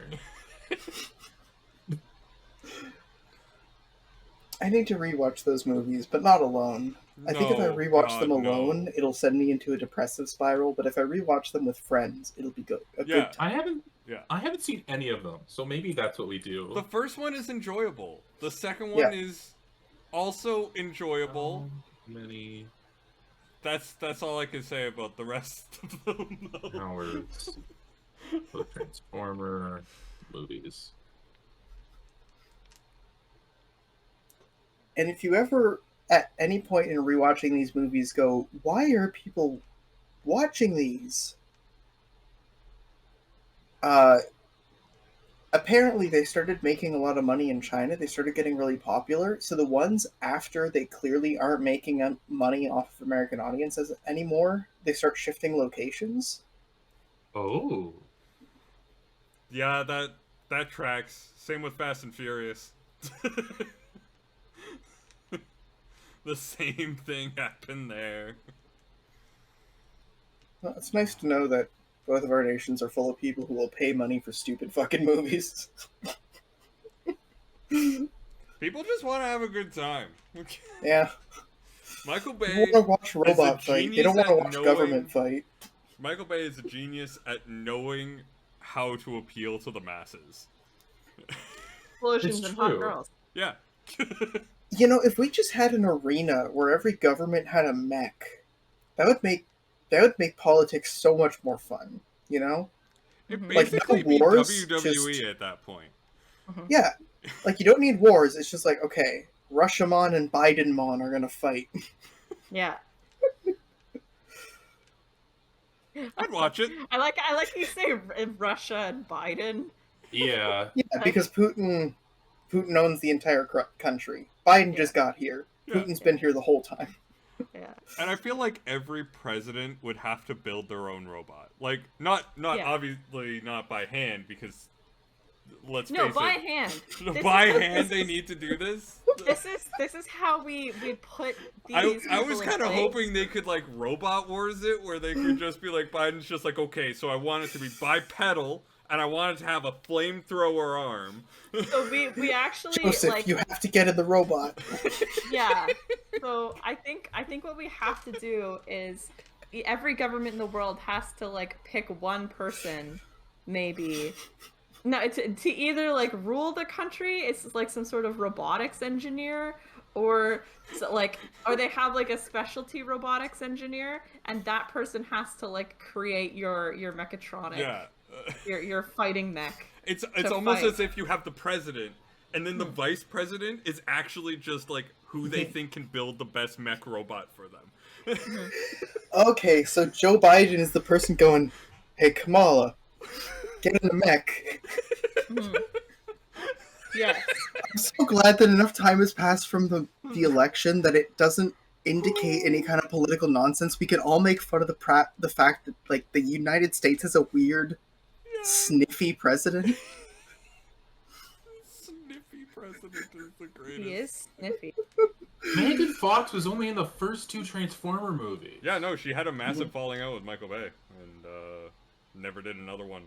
She moved on to like Jennifer's can't- Body, and like honestly, that's just a way better movie. So I mean, yeah, but like, I need to rewatch Jennifer's Body. I didn't watch it when it came out because I was like too scared of horror movies. yeah, But apparently it's good, and like Yeah. especially in the context of knowing that she did that after after the Transformers movies. When you watch the movies, it's like it's also hilarious. Before you watch the movie, you have to watch the trailers, just so Mhm. you can see how dirty the movie was done by the trailers. yeah. Well, that's the thing. Like with Megan Fox's character in Transformers, you know the iconic shot where they give her the long up and down. She has a crop top and the cut off jeans, and she's holding. I don't know if you've noticed that shot is over the sound of her talking about how she's disrespected by men who only see her as a body. yeah. Like, I think I'm pretty sure that's the scene that resulted in a falling out between her and Michael Bay. You know? Like, Probably. I believe it. I'd fucking believe it.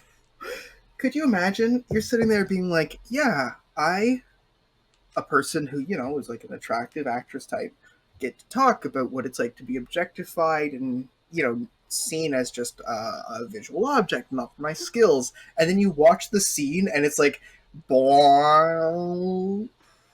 Like, that would have to be galling. I don't even think they showed her face in that shot. Like, it started from her legs and went all the way up to her chest, and then it cuts away. Like, I don't even think they went to her face. Like, Yeah, people will be like, why are you going back and canceling shit? And then you actually watch it and it's like, ooh. No, I think I get it now. it's just so dumb. And that's the thing, it's like, if you just take something away, people just wonder. They're like, what was it? I don't know. If you let people have it and then give people a little context, that's so much better. It's so much better. So much better. It fuels the 'Cause then- memes. Then you can personally oof. Yeah. I love being able to personally oof. Yeah. You can watch Disney's Song of the South. Yeah. I don't think that's on Disney Plus anymore. I think they removed that. Sure as fuck isn't. They want to okay. purge that from history. Yeah. They Did it want used to be on everyone. Disney Plus? They're. I think they pulled it off completely, Yeah. just because like it's It's bad. Like, I'm all about preserving history and letting people see it. But man. It's not. It's quite bad. It's Like, it's Like, one of I- those things where I'm just like, I wish it was still on there, but I sure as fuck don't blame you. Yep. Especially imagine their branding. They're like Disney's Pocahontas. Even that one's a little oof. Yeah. Disney's The Littlest Mermaid. Disney's Frozen. Disney's Encanto. Disney's Song of the South. yeah. I Well, don't that's think they want that in their branding line, I don't think they want to have to give that to some poor graphic artist who has to, like, redesign the branding for that movie. like I think you would have to like if it was on there, it would be not recommended ever. You would have to search for Song of the South, Yeah. and then it would pop up with "Sorry, we didn't find anything here," and then in tiny little letters, anything that we think you will enjoy watching. And then you click on that. Then it Literally takes- anything else. Yeah, like hey, we See, don't that's think the- you're gonna like this. That's the thing. If you're trying to find the still for that when you're trying to put the thumbnail, do you go frame by frame trying to find the least racist frame? Or the most racist frame for context? No, it's definitely least. It's definitely least, and I'm gonna do it right now and Google it and see what they put. I. Because I have an image in my head of like just some harmless We little derailed. Oh, it's cartoon animals. 1946. Yeah, it's really old and really bad. Like, it's, And it was- it's not like it came out in 2006 in this. And it was critiqued in 1946 for Yeah. being a little racist. No, there's Oh. like not a lot of good frames that they have to work with here. Yeah, It's Google Image is not 80%. going to be your friend on this one. Like, it's 80% like a badly done set and a black guy going, ooh. And then a Yeah. whole bunch of, like, clearly obscenely rich white people in the show being like, wow, we sure enslaved you, but you sure taught us a lesson. Anyways, go back to your shack now. And then the movie ends. Oh Yeah. my god. Yeah. Anyways, We derailed hard on this Yeah. one. Hey, while we're Yeah. while we're still derailed, and why does this graph that explains how a polycule works? Why does it have one color that's just for monogamy? I don't feel like that belongs. What? I don't know what you're talking about. I have no idea, but, like, I mean... Is this just like an open tab that you went alt tab and went, oh right. Yeah, you did send like a link in the chat to like build your own polyamorous relationship. That's all the way back to the opener. That's a callback. Yeah. Oh, way back, baby. Ooh. And we put a fucking penny on the railway tracks, and that train did a front flip. Yeah. Yeah, dude. we got to open this another time because like there's a lot of progressive stuff which is on all rhetorical levels very important and valid on all levels, but kind of cringe. There's a lot of stuff that's drawn like children's cartoons. Not because it's trying to appeal to kids, but just because I think that's the only art style that the artists know, or it's like they needed Brenda from number 4 to get it done for them. Yeah. And this one is so clearly just for the viewers, like it's a graph, and all of these people have colored hair. Like if I showed this to a conservative, I would have to run for the next 3 hours because I feel like they would just rampage through the city ranting about the SJWs like a fucking kaiju. There's a girl on here named my Soliloquy, God. and she has purple hair, and Yeah, she there's- is former lovers with Baxter. That sounds like, Will, what you just described Okay, sounds like... Soliloquy is single, though. So... But what you just described sounded like a really shitty show on Cartoon Network that's trying to seem like it's super fucking inclusive, Yeah. but is actually just really dumb and not. One of those Okay. things that manages to thread the needle and appeal to liberals, but simultaneously piss off conservatives and leftists. Okay, we need to get back on topic. Watch Q-Force on Netflix. It's bad. I don't want to. There's a person named... Okay, there's one asexual relationship, and it's with a person named Ace. That's all. Oh, Like, that's so powerful. clearly- You know what this is? It's a diagram, and it's not the first diagram. I've tried to have this conversation with you 12 times, and now I'm coming back to you with a new diagram to answer all of your specific questions. Like, this is... There There's are so many 21 lines. people. 21 people on this insane diagram. Only one of them is black. Yeah, they're all kind of like Portlandy types. I'm also picturing in our like kaiju TV show, basically it's like a Trump kaiju just rampaging through the city in the first episode, and then like a bunch of people with different color hair form into like a Megazord that's like a rainbow to fight this thing. Okay, I gotta pick the worst names out of this. Okay, It's a Isabel's guy- left arm. Sorry, go ahead. There's a guy named Luke. It's spelled Yes! L-U-U-K. We need to stop. We need to stop. Just Yeah. everyone Let's close stop. the tab. Yeah. Everyone close the closing the tab. tab. Okay. Because I can't bring this up on stream, so No. there's no context for people watching. I've Yeah. deleted it. I've deleted it. Okay. It's gone. we Oh will my God. we'll do a fucking podcast about it. Yeah, Yeah. we'll do a thing. We're on episode Yeah, this 99, and then we just have to do 100, and then I'll have this, and then I'll have a whole week to do all the bullshit that we keep derailing on. Yeah. A fucking 2 or Clearly, 3 if hour I- conversation. If we don't do this, that's just going to be what Bloodwine is. It's ostensibly a tabletop game, but really it's just tangents. Yeah. Yeah. And I feel I've watched so many streamers be like, man, I hate how we always end up in tangents. And I've always, as a viewer, been like, no, I love the tangents. And now as I'm a streamer, I'm like, no, I'm looking at the clock. I'm looking at the clock. We need to stop the tangent. Is that not what the second T in tabletop Unless stands for? I was gonna say, unless we create a podcast called Tangential Top, and Oh man. Tangential Top Gaming, that's like all of our tangents compressed into one thing. Weren't we planning on doing that with that show that Gabe really likes? We Oh can't. yeah, we corner can't. We cats. can't. Corner Gas? The tragic thing about the Corner Gas show is that it's so demonetizable. Oh god. It's just Yeah. Yeah. it's just a show about a show. yeah. Yeah. It's all copyright. Yeah. I bet you Brent Butt would do it though. I He'd bet be you chill. he'd come on. He'd be chill. I wonder what he's doing. What? No. Reheating a microwave meal?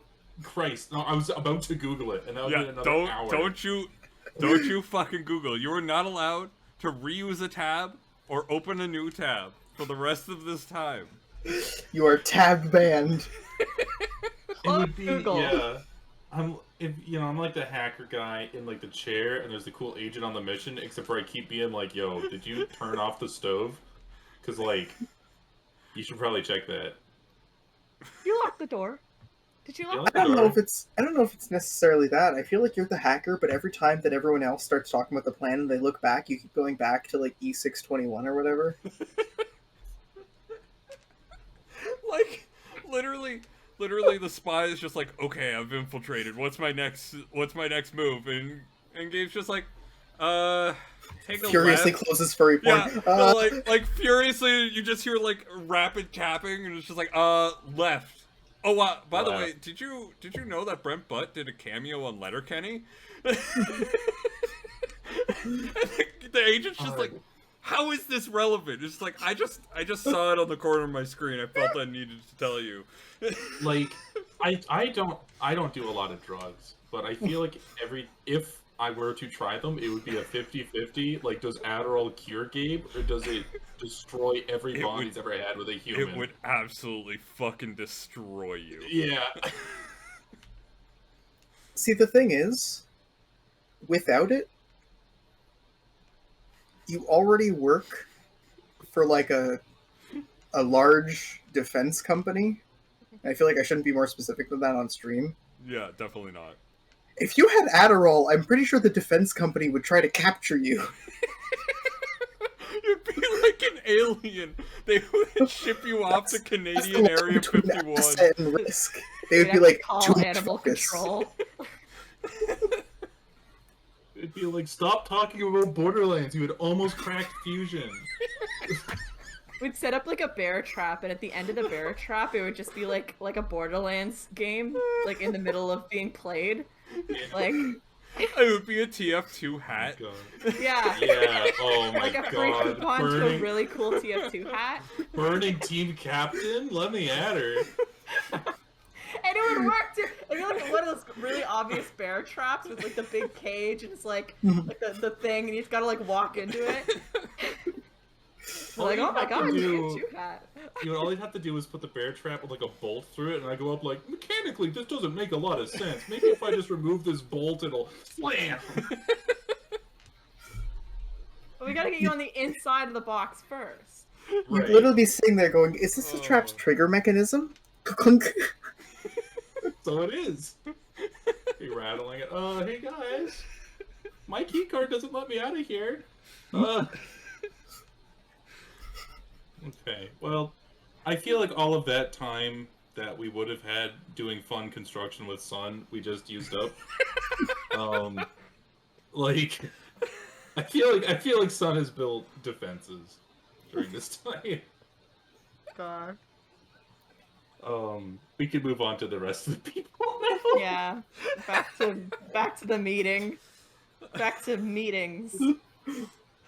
Meetings, TM. See, that's what they don't know, is that Ken and Ye and Sun hyper-focus on completing something for 10 minutes, and then for 150 minutes just talk about bullshit.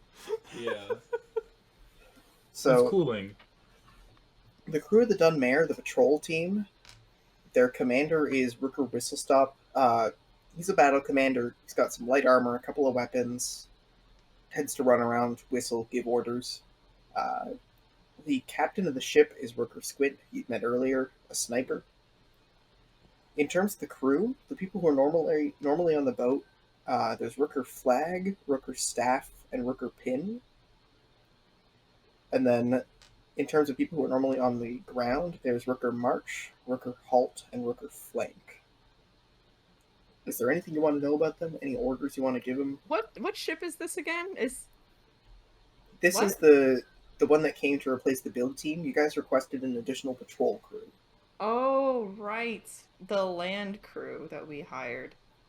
Sorry guys, I'll be right back. You go on without me. Okay.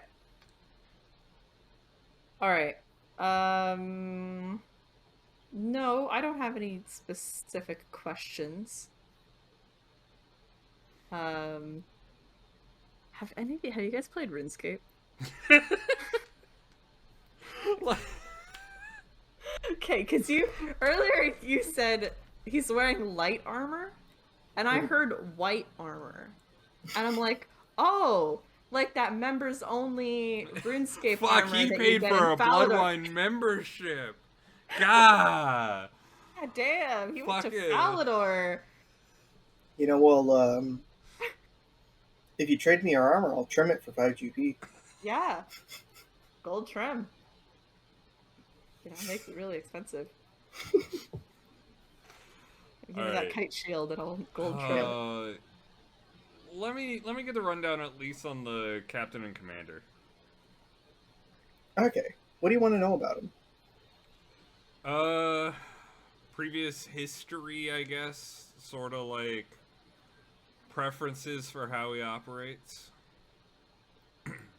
So Whistlestop has done a lot of rookery enforcement for a while. If this were an interview for them actually running a rookery, they would fail miserably because they've been out of it for like a decade. But they've been defending naval patrol routes and individual like islands and places along the coast for a while. Whistlestop in particular, he doesn't want to highlight the experience because it's old. Fair And enough. like he's kind of just an older dude. He's like, this was 10 years ago, it doesn't count. But he talks about like actually defending land locations in a couple of places. Squint is a bit younger, but talks primarily about how like they just need a skeleton crew to maintain patrols and to keep up, like ID checks. And if the Bilgewater's there, they could just keep a consistent patrol and like maintain information. If you have some kind of flag or like semaphore system you could set up, then it would be good to communicate with the people on land. You could do that pretty easily. We're looking to integrate with the Rookery Tower. We got a telescope up top that's actually capable of spotting any of the ships along the path. What I was thinking when we get back is a lighting system, or a Rooker notification flag? system. Rooker flag is a spotter. Ah, that would work perfectly then. Like, it would basically just be like, alright, so it would be Rooker flag up top in the tower, probably with the telescope, being able to signal to the crew any ship that's possibly coming by, so the ship has to be less patrol-y, and can more so just work effectively. Squint mentions that he, Staff, and Pin are going to have to stay on the ship to keep it patrolling. That being said, you still have Whistlestop, who's the commander, as well as March, Halt, and Flank, who are all like land patrol. Yeah, You have this would two just watchtowers, the Rookery Tower and the camp. It's just like, yeah, this would just be when this would just be for when we actually get back and I can actually bother to work on the system for it. Just kind of like use your best judgment on this, I guess. Wait, are you going somewhere? We've gotten an operation that we're gonna have to leave for a couple of days. Oh, okay, so we're going to be on primary patrol alone for a bit. Yeah, and then when we're back, we'll take over for a little bit, let you guys rest, and then we'll work out a proper system. Okay, should I just pass you my notes when I'm done? Yeah, probably. I pass him our notes, where it's just like, here's the ones that have already come by. These ones were decidedly West March ships. We've crossed out the ones that will no longer be bothering us. Looks like they're renting out shipping boats to spoof repeatedly on the spies, it looks like. Yeah. Okay, we'll keep an eye out for fishing particularly, but they've been repeated, and if I know West March, they're going to change up their strategy. It could be any boat. Yeah, we've seen in a couple of luxury cruises coming by. They seem mostly harmless, but you never know, right? It's a major trade corridor. It looks like a lot of ships come and go. Yeah. Alright, I think I can make this work. Take a load off your mind, or at least for a little bit if you gotta go out on an operation. Yeah. We'll be back in a couple of days, hopefully. Alright. Should we take a minute to sit and get comfortable and then take up the patrol when you leave, or should we get on it now so you have time to focus? Take up the patrol when we leave. We'll be fine. Alright. He gives you a wave. Whistlestop gives you a salute, but clearly he's the weird one. Everyone else here has civilian experience. Even like the fighty types are former adventurers, not former soldiers, so they're like, okay.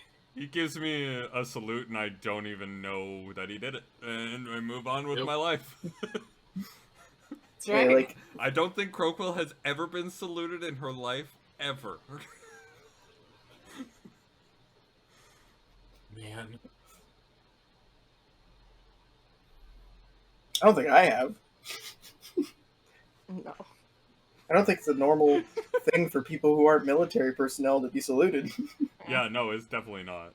I feel like the difference between an adventurer and a soldier is like the difference between an artist and a house painter. Mhm. Like, they will collaborate and they know a lot of the same stuff, but like at the end of the day, you need one for one type of job and the other for the other type of job. Oh, absolutely. And the rookery needs the other type of job. So, let's get on with our adventure, I guess. Cool. All right. It is the late afternoon. It's almost dinner time, but if you guys want to save hours, you might have to sail through the night. What's the plan? I think we're gonna have to. The plan that we're telling the other crew is we're gonna need those posters made. We're gonna go hearts and minds in the day, and then we're going to break into the Emperor's place at night. We're gonna pick up Anne along the way in order to help convince some of the senators to sort of side with the people on this. And yeah, we're gonna try and see what happens. All right. And then I guess just do you want Sun to come along? Do you want a bit of muscle? Or Couldn't hurt. Even if you're staying to, like, build munitions, you would want to be in the belly of the ship. yeah, that's kind of what I'm thinking. Okay. Yeah, and I mean, worst case scenario, you're putting up posters. Yep. All right. Sounds good. They bring back to you confirmations. Anne is permitted. They give you the specific understanding that no one is to have any romantic relations with her. No one is to entrust her with rookery or personal finances, and the maximum discretionary budget to enable her activities is 50 gold over the entire operation. Recommended 10 gold maximum. Okay. Yeah. In terms of the pre-approved sheet, they can provide you a couple of copies. They just need some time to scribe them out. You would just have to wait until like nighttime before leaving. So then you could have boxes, or you could get them made at the Westwatch Rookeries and pick them up there. That being said, you're the mail. You could just send it. Yeah. You could just go, everyone in Westmarch gets this letter. Damn, though, that'd be so cool. Yeah, let's do that. Yeah. Everybody in Fuck it. Westmarch gets that letter. The Easy peasy. letter in particular has very specific phrasing. It mentions that this is a matter of rookery sovereignty over Westmarch government in order to maintain the rights of Westmarch citizens. It mentions that the vote would allow the government and any affiliated entities to observe your messages, and that due to this restriction, the rookery would either be unencrypted. Actually, no. It says specifically, like, it's phrased. The whole thing gives this as context, but it's telling people a 3-day warning that they have 3 days to send unencrypted mail before it'll be. Sorry, 3 days to send encrypted mail before it's unencrypted. Right. Yes. So they get Yeah. people alarmed. It's in red. They're like, ah, and then it's like, this is why there's a vote taking place in this country. Yep. Yeah. And we No, that we makes sense. plaster a couple of posters up in case people don't often get their mail, like I do. I don't often get my mail. Mhm, mhm. I go down like once a week, and it's just like, oh, I've already missed the thing. Damn it. Yeah. Oh, all these coupons are expired. Okay. Yep. Oh no. Fine. All right, so you're gonna have to wait for the. Do you ask your local mail room to make them, so you just have them on hand when you land, or are you gonna pick them up at one of the rookeries? Shouldn't we just pick them up in Westmarch? Yeah. All right. send out the order to have them picked up in Westmarch. Is there anything I'm missing in terms of approval from the rookery that you require? The plan in particular is approved conditionally as long as it's understood that the break-ins of both the Emperor's house and the Senator's houses are last resort options if by the time the day of comes, things don't seem to be working. Okay, yeah. So we're gonna do an information campaign. All that stuff. Okay, I see. All right. I'm gonna run a little while longer, like this game. We're gonna go until closer to 10, 11. I am Sure. gonna get a little drink. Just fill up with a little bit of wine. Is there anything you guys need me to know, or is this the last thing before you guys unmoor and then? We're going to it. Yeah. We're getting going. We're getting got. I spoke too soon. There's a little bit more wine in this cup, and I don't intend on drinking myself to death. So, might be a little bit more wine in there. You unmoor yourselves and start to make your way off. The wind is going.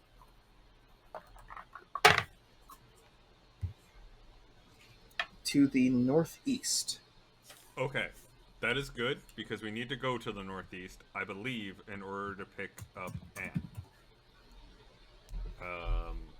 If I remember Anne's letter correctly, she'll be waiting for us in a small village, sort of outside of a certain town, but I can't remember where that actually is. Do you want to pull up the section of the map just above this that has Westwatch? Okay.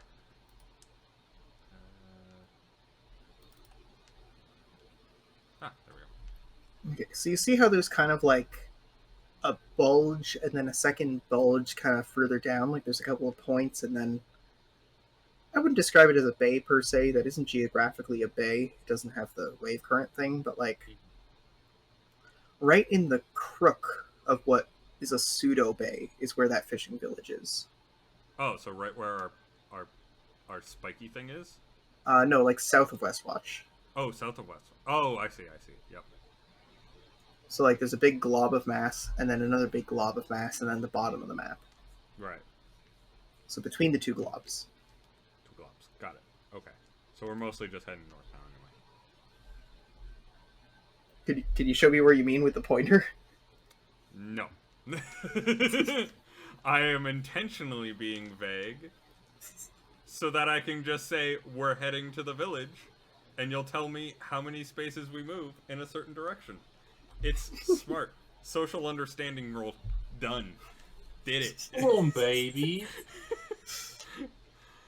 Look, context clues are pretty much how I do any conversation.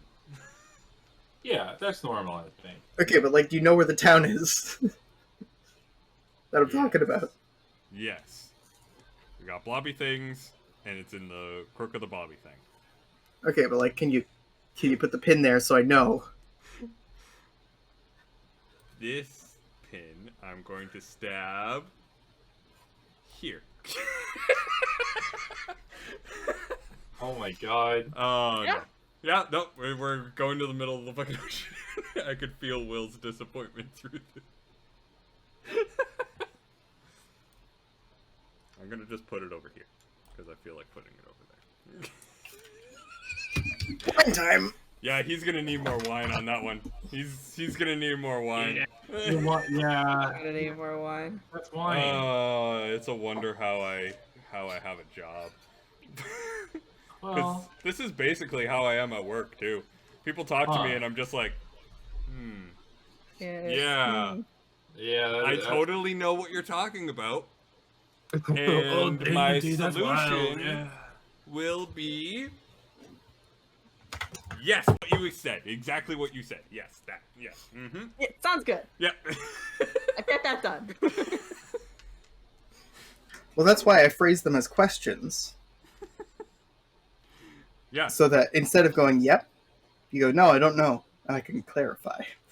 So I put the sword there.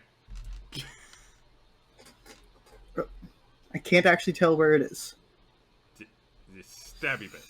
Okay, so go down 2 and over 2. That's the section of bay I'm talking about. Okay. So we're going to there. Yeah. The wind is going to the northeast, and you guys are heading northeast? Is that correct? Yes. Yeah. I believe so. Alright. Although you have to retract your Genoa sails, so you can't get the full warmth that you're able to get with a full wind, your sail plan allows you to navigate the storms and turn with some amount of efficacy. You make your way 1.5 squares to the northeast, up to the edge of the next map.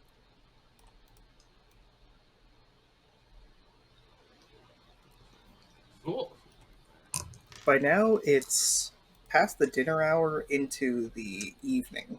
People in the various towns you're going to are probably going to be settling in for the night, going to go drinking, and be sitting by the edge of a chair for a nice book to read.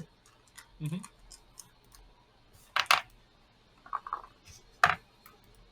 Sponsored by Audible.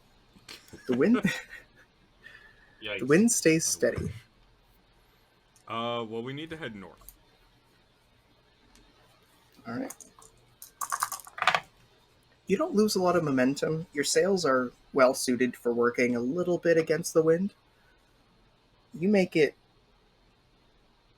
about 2 squares. You're not quite at the village yet, but you can see it on the other side of the bay after making your way past the first point. Okay. You hope to get there soon because at this point, Anna's waiting out at a fishing town, kind of at night by the docks. Kind of chilling. Chilling out, maxing, relaxing, all cool.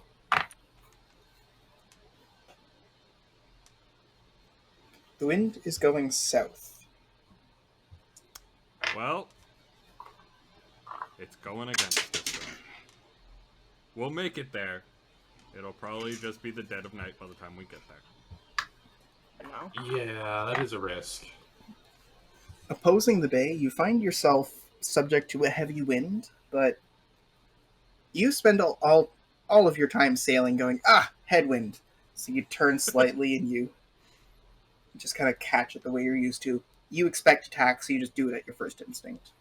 It allows you to make your way into the village. It's not a small town, and you're the only ship showing up, so by the time you get to the pier, Anna has already approached and is getting ready. No one's here. It seems that whatever con she had, she managed to split off so she isn't making a last-minute getaway.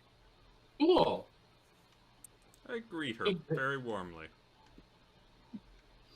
Hello.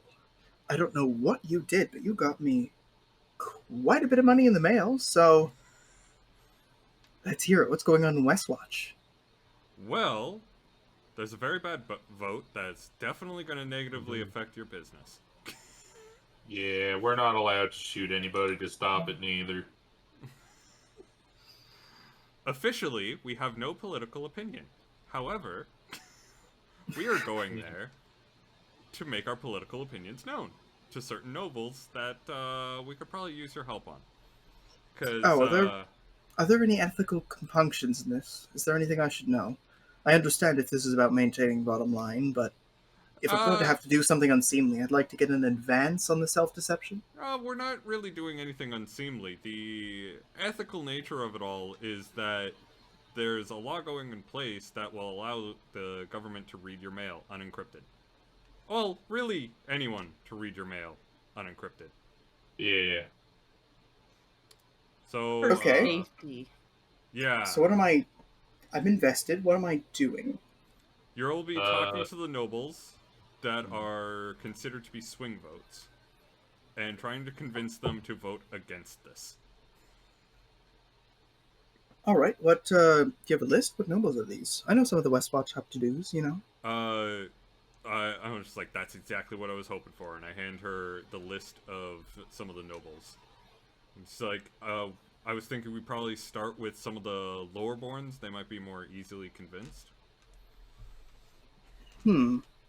Yes, I haven't heard of either of them, but from a political perspective, I'm sure that they and I would agree on something when it comes to the management of this country. Not to mention, people don't realize how recent, how much of this is. I'd love to get back to my old businesses and old contacts, to be honest. Right, let's see. So those are the lowborns. What are the rest of them? There's just two of them. There's just two? Of the lowborns, yeah. Then there's Oh yeah, high- there's the just two of highborns. them. Yeah, Yeah, there's the it's like highborns. the rest of them are classic came up from money. Yep. Well, I shouldn't, but I did fuck his dad. Oh boy.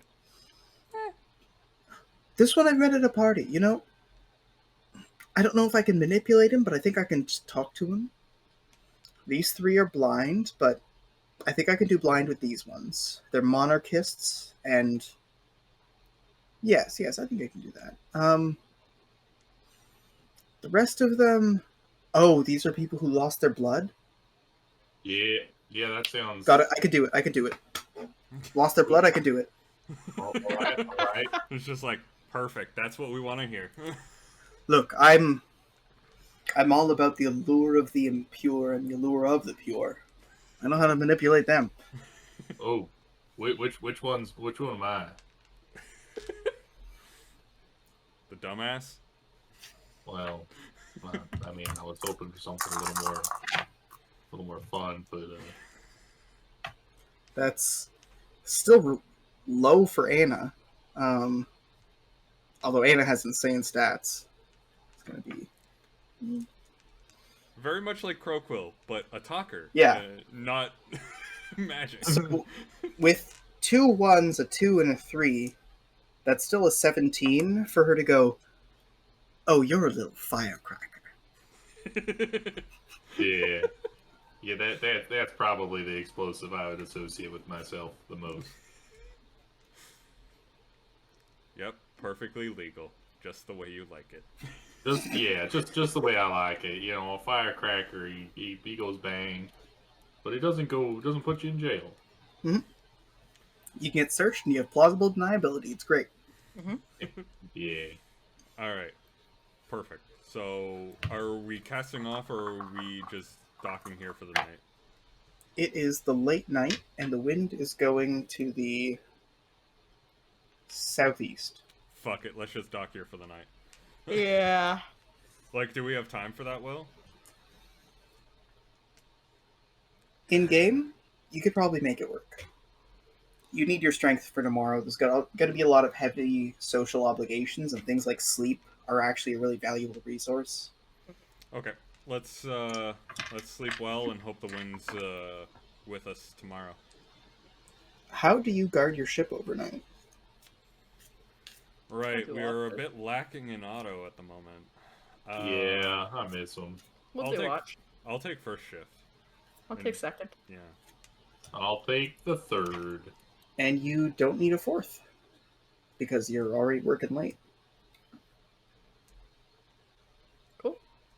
Some of you end up waking up. You hear the sound of like whacking along the side of the ship. There's a wide number of small, like, coastal dwelling, shallow water creatures that will try to climb their way onto boats. So it's important to keep a watch, just because like all it takes is you go in with a like a mop and go on, get. And then the swamp thing goes, and goes back into the water. So there's some rattling throughout the night, but things get calm in the early morning. It's dawn. The light is just starting to pierce the sky. You can see it kind of coloring the magentas and oranges of the morning. I had the most druid-ass thought in my head. Just being like, can I befriend the swamp creature? I would like to befriend the swamp creature. They are native to the West March region. Nice. Nah, I'm good. We're fine. We don't need to befriend the swamp creatures. Not now. I'll befriend it enough to be like, look, don't come here. Go away. He can come to the flood cave later. Yeah, he can come to the flood cave later, alright? I will raise them. I will love him and stroke him and call him George. The Boxworks Island is just a dungeon waiting to happen. It's a highly really fortified is. structure full of themed rooms that's gradually being filled with monsters. Yeah. We've set Crowquill up to be the final boss of the next campaign. Crowquill Yeah. and Otto. Fucking Christ. Sun would make a very good henchman. Yeah, can you imagine? No context. You have just set this up, completely fresh crew. Like, no one that you're playing with has any idea who we are. They've never watched any of this. They've never, like, interacted with us. We never told them any stories. They just go to this fucking island, and there's a turret that immediately assesses them as a threat and starts firing on them while yelling, "Yeah, motherfucker, get off my island!" It could be a lot of fun. Like if if you had like shorter campaigns and like the final boss of one of the campaigns was like the previous campaign's people. Like you just collect their character sheets and then the next campaign you're like, okay, these are the people you're going after. Yeah, these are the people you're bounty hunting now. You're like, Get 'em. Well, you know who they are. I wasn't going to say it because you already decided on your plan E, but the Rookery knows last game's party. Oh, and yeah. Crowquill knows Steelfist. Yeah. So you could have been like, hey, are any of these people life drinkers? Can we pass this off to them? We could have done that, but Crowquill doesn't know anything about life drinkers. Yeah, Steelfist has never informed her about life drinkers in any capacity. I would say it's fair to say that because Crowquill is definitely smarter than Steelfist, and Steelfist is not very smart, that you don't have enough information to know what a life drinker is. But you know I have that enough Boru... information to be like, here's a list of officials. Are they life drinkers? You know that Boru died in like a weird way because he was like a dusty magic guy. He turned into dust like a mummy. And he was like, boosh. That's what Steelfist said in the letter. In those exact words. The trouble is, Crowquill's not smart. So when she goes, he was a dusty magic guy. Okay. So it was like... dark magic? Like... It's just like, I don't remember Boru really dabbling in any magic. Dark, maybe? That seems up his alley, I guess. It's bad, therefore it's dark magic. Yeah. Well, looking for a... In the early dawn, the wind has shifted, and it is heading to the southwest. God! Ooh. Damn it. Well... wonder what that party's doing these days, you know? Hiding. Hiding, mostly. Henny is coming up with an overly convoluted strategy. Reggie is retired to a life of mediocre sadness. Aren't we all? Aww. He's happy. He's super fucking content, but, like, there's just that air of regret and sadness with him. Like, he's an old man, and someone's gonna come across him, and he's gonna tell him their life story, and they're just gonna be like, wow, wow. Like, damn, Reggie is happy except for when he tells his story and people make that face. Yeah. Like, as far as Reggie's concerned, he's had internal growth. Yeah. He's had really deep spiritual moments, you know? Yeah. This has been an adventure for him. Yeah. Yeah. And people are like, damn, you came home to your wife dropping off your furniture at your mom's house? And Reggie. What's the last campaign? Oh, man. That's such a small part of his life, and I everybody's fucking like... love Reggie and how pathetic I make him. where was it? Yeah. Yeah, man, Reggie. You know, I think the thing that makes it really click is that Reggie's wife definitely is not a good person. She's nasty, she's mean, she's Oh, she's yeah. vindictive. But, like, when you look at the circumstances that led to that divorce, you get it. Mm-hmm. Like, he was a turtle guy that went on a long, culty religious adventure and would disappear for weeks at a time from the house. I specifically, the entire point of the character was I wanted him to have a really pathetic relationship where he's basically abandoned his wife because all he does is talk about his, like, faith. Yeah. Poor guy. Like, Reggie's win story is his wife's horror story. Yeah. It's just I wanted it to be an unhealthy relationship, and it was great. Hey, man, you And choose that thank role. you, Will, for role-playing that. You can't all be winners. Alright, we're going to Westwatch? Yeah.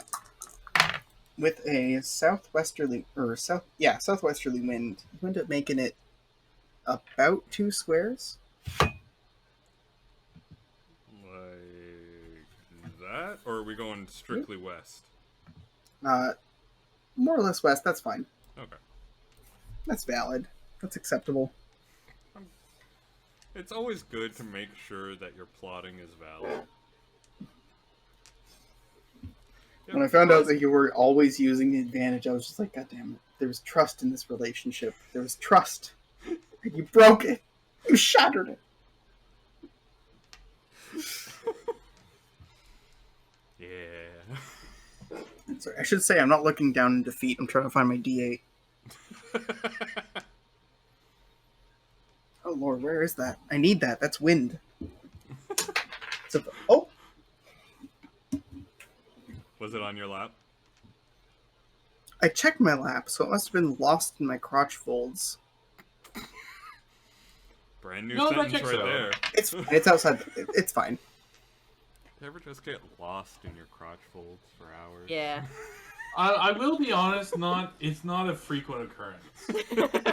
I'm known to spend hours just in the mirror, just going, yeah. Oh, dude.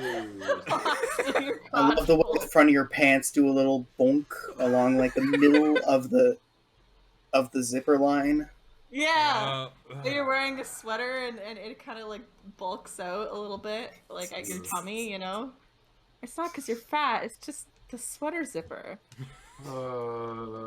Yeah, no, the worst is when you get new pants and you have to decide, like, are these pants a little too slutty around my bulge for work?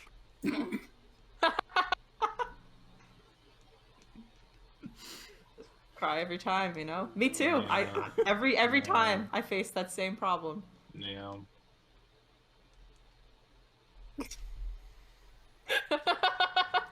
Anyways, the wind shifts. The worst part is you know that there is I'm sorry, I can't segue off of Gabe's slutty bulge. No, but the worst part is you know there is some alternate universe, like, fiction out there that's just really terrible, meant to be like, what if the world's gender roles were reversed? And there's, like, a typical conversation where the dude is looking at his jeans in the mirror, and he's just, like, turns to the girl and is just like, did these jeans make my dick look small? Omegaverse, yes, I'm familiar. Did you know that the creator of the Segway died driving his Segway off of Gabe's slutty bulge?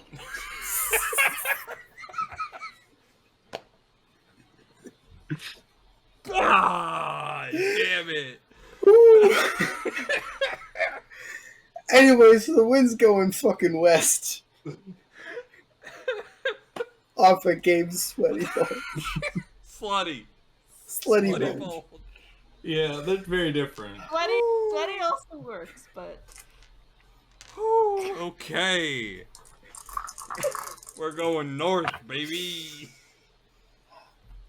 You're able to catch the wind quite effectively at like a nice 45-degree angle that takes advantage of your sail plan quite effectively. You make your way 2.5 squares, which should leave you just at the port. Okay. You arrive at the Westwatch docks at the dead of night. Quickly, real quick. Once we get right around here, Crockwell's gonna say, You know, I'm pretty sure that they call this area of Westmarch the Slutty Bulge. Oh, why would it be called that? That Well, you see how it like juts out very aggressively? Yeah. yeah, yeah. Somebody could drive their Segway right off of that.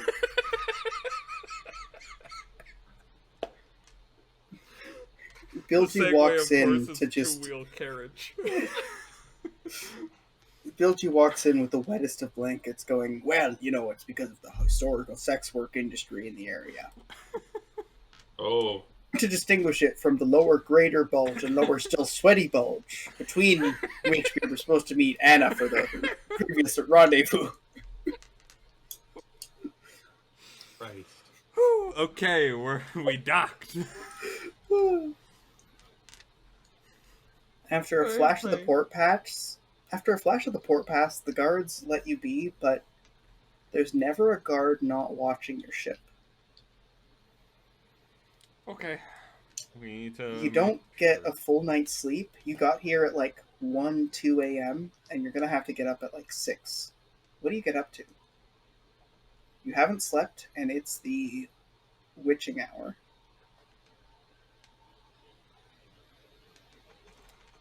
Believe it or not, I'm I sleeping. thought we slept through the night. Yeah, I thought this was the night too. Right. Sorry, okay. So then you slept through the night. You left at dawn.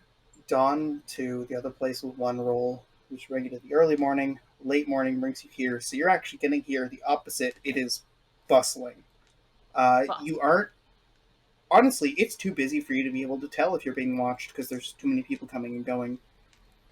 Well, we'll West- still leave someone on the ship. Yeah. Westwatch is a busy port, but not nearly as busy as Newtown, which has been cannibalizing a lot of their trade. It's still somewhat sparse here compared to the other ports, but you guys have been to tiny towns, you've been to villages and hamlets. This is still a city. People come and go, and they have to check with the port authority, and there's groups of people bringing wagons and checking if people need things hauled. It's still a town, you know. Maybe a shadow of its former self, but that shadow is still a fucker. What do you get up to? Right around lunchtime. Wouldn't you guess it? Sleeping. I didn't get a full sleep. No, Sun is probably trying to figure out how to make himself the most useful. Well, what Looking from isn't- side to side.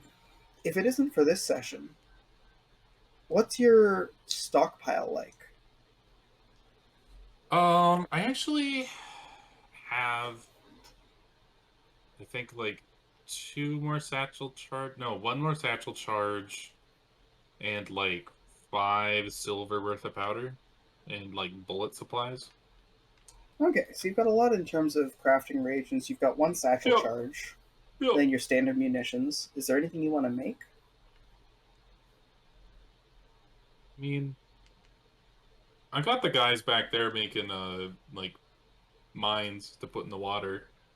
What I want to make is a big like grenade launcher sort of thing that Otto can, like an attachment for Otto, like an underbarrel, you know, like a single shot. Okay, Otto, you need to hit a ship that's really far away. Do big damage, you know. Well, you don't actually need to design this. You just need to design the uplink that hooks it up to auto, because this is already underneath your shotgun and Jane's crossbow. You're right. All right. Well, in that case, I'd probably be looking for a market that'll sell some dwarf parts. All right, you make your way off to the market to try and find some parts. What are the rest of you up to? Facing the Emperor's house. I'm going to the rookery, probably with... Ooh. Rooker would have to be disguised here, right? So would Bilgy? Yeah. Okay, so... Bilgy and Rooker are both fully confident going in disguise in a crowded city. Rooker was still learning when we started this campaign, but he's had time to like properly perfect his skills. Okay, then I'm gonna bring Rooker with me. We're gonna go grab the flyers for us to sort of post up around. Bilgy, if you want to go with Jane to sort of start casing the place, get a general idea. Kenan, yeah, you want to just make sure that the ship's good. Same with you, Tiana. And Anne, do you need help? Do I have leeway? I mean, yeah, we got our task. What do you need? We'll see what we got. I just need to know where I can find you. And I presume that's back at the boat. Yep, pretty much. All right. Check in at the boat. I might leave messages with the guards. And she says the guards and gestures towards Tiana and Kenny. Okay. Sounds good. All right. You can see her immediately go towards the noble district. Sun is going towards the merchant district to make some purchases. Yep. Jane and Bilgy are heading up to the palace to try and find some angles. And Croquill and Rooker are making their way to the Rookery to try and pick up these things. Particularly, you're picking up the posters you plan on putting up. Who's first? Let's go with Jane. Okay. All right. So this is something that might be a description in another city, but like block, block, block, block, turn, block, block, block, semi-major road, block, block, back to a major road, block, block, and you're up at the palace. It's reasonably sparse around here. A lot of the businesses around here are still alive, but struggling. So, like, there's no abandoned buildings on these streets. Not really. Even the ones that are abandoned are they're still available for rent, but it's still distant. People seem hurried and they're keeping their heads bowed a little bit. Wait, the area right outside the palace isn't like a good area? The whole town isn't really. Even the area around the palace is. It may just be the way you're coming because you're coming from a district, but even here it looks shabby. Then again, you were born in a red wine manor. Maybe you've got a perspective on these things. Nonetheless, you check your way around. The palaces, as you remember, there's a couple of gates. They're all still open. None of the exit ways out of the palace are really reliable because this place has been here for generations. They've sealed them up. If anything, trying to circumvent the traditional defense is more reliable than trying to find some secret way in. There are walls, there are gates, but this is a city. Yeah. Moreover, the palace is open most of the day because people come in here for day-to-day legal purposes. Auditioning with the king, even if media might make it seem like it's like, Lord, I come after a long pilgrimage. Bring me the right to bring my people happiness and bread. And he goes, granted. But realistically, it's people going, Lord, I desire a residential permit for Lot 214 under Section 512. And he goes, which one is that one? Yeah, advisor. So yeah, it's like the emperor and the various functionaries sit there on seats listening to appeals, but even like lesser like castellans and regional managers and stuff are in other buildings. The palace is an elaborate building, so much so that even though historically these used to be the emperor's quarters, you can actually hide in the crowd. You just kind of follow them on the way in and follow them on the way out, so you don't actually have to attend a meeting, but you can get an inside view. There's a number of side chambers, there's a number of access corridors that people are going into regularly. You just need a standard Imperial uniform to get in and out. And this place, you know because you used to live here, is contiguous with the Emperor's quarters. You could be someone who comes in as a mailroom clerk, and then bluff your way through a couple of layers of security and end up in the Emperor's house. But it's those couple layers of security that matter. Yeah.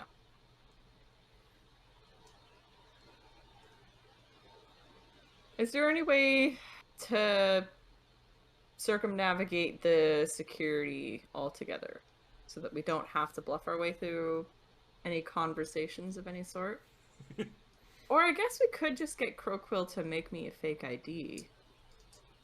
You would need someone to have an Senior effective level distraction so that nobody in the city sees you climbing the palace walls, which, like, all you need is one of 1,000 people going out for a smoke to be spotted.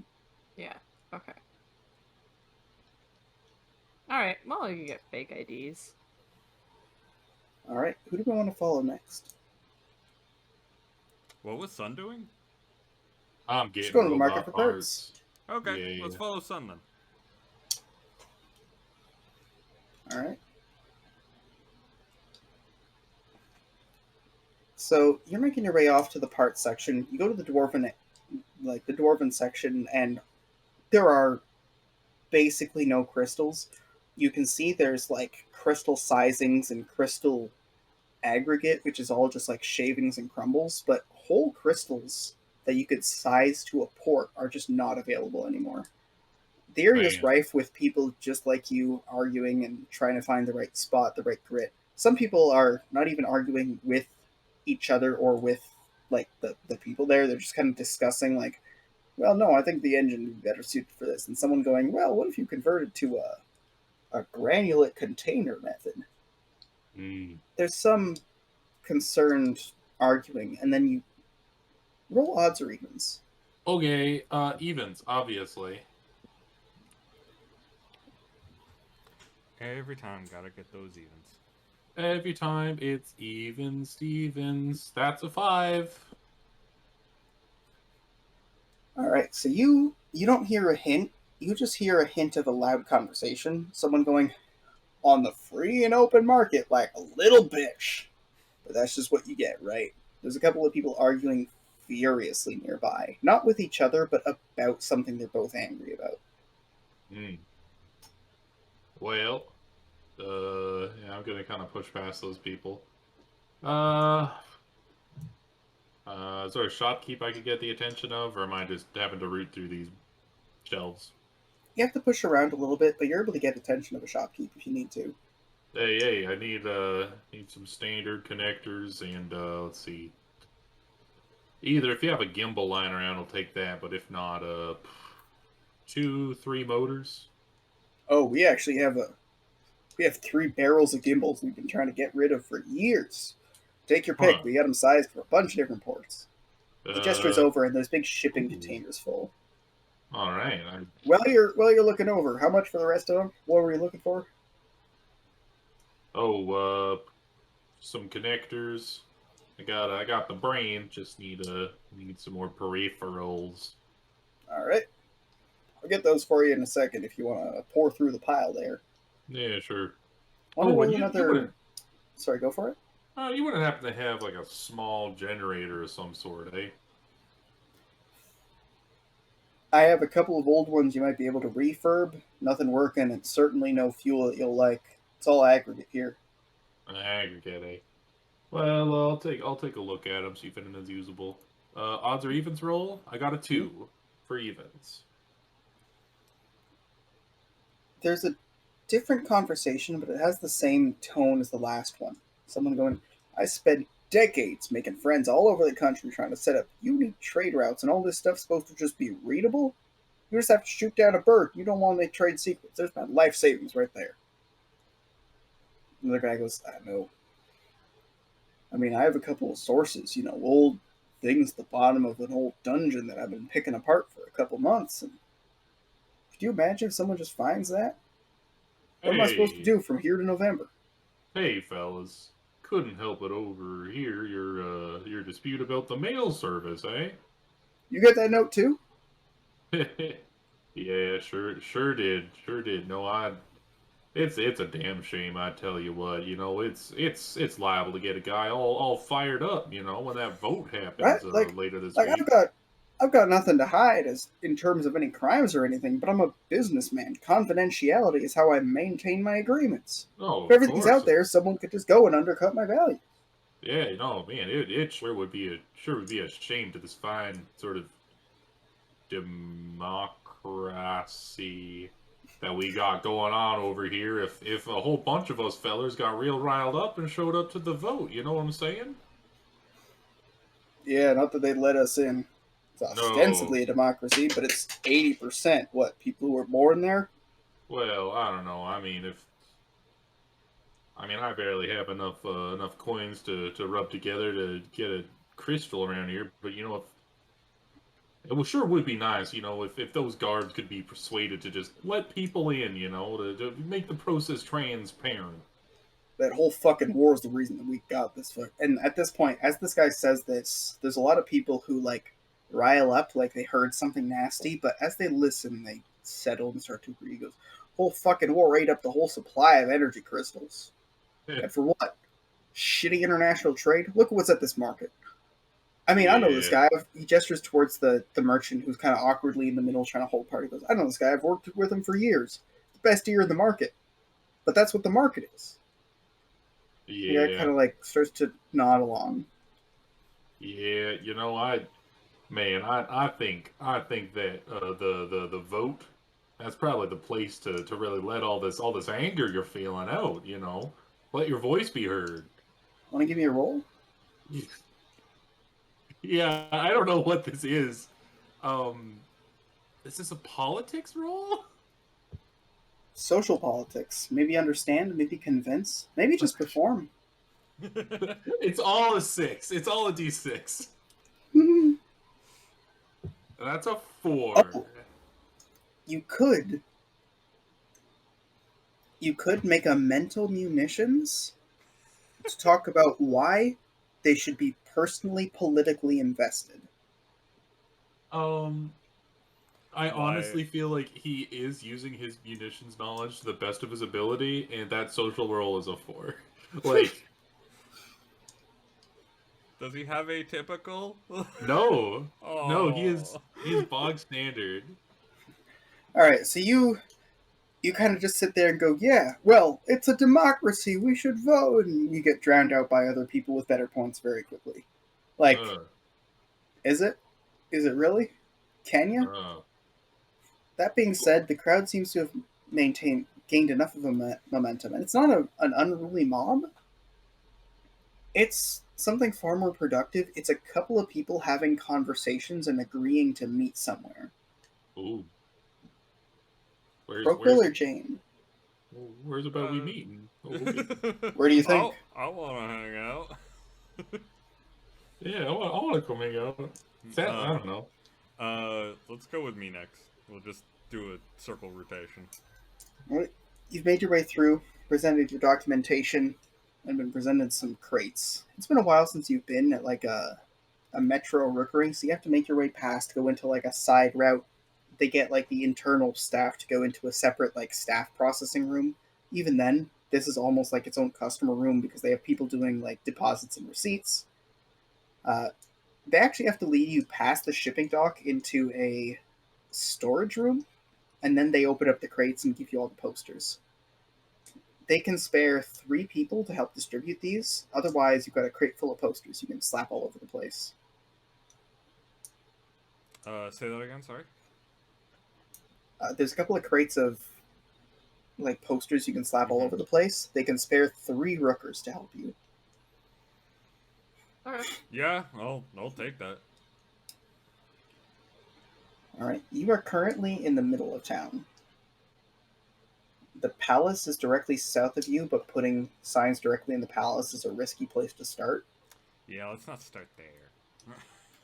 You can prioritize major sections. Let's make it so that everywhere already has posters plastered on it, so me putting up a poster on the palace is like what, it's just a drop in the water. They're everywhere.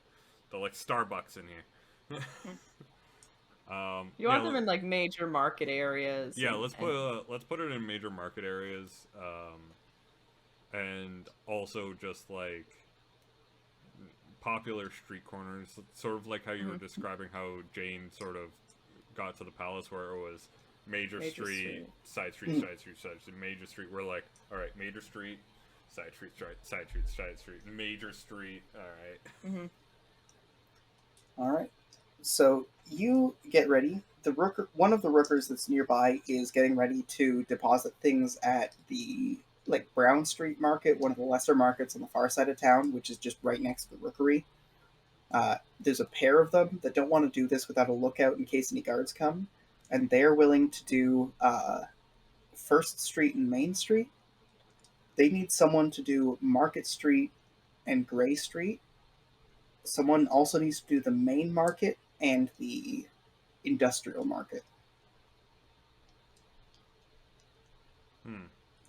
Well, we'll just have to come back for that.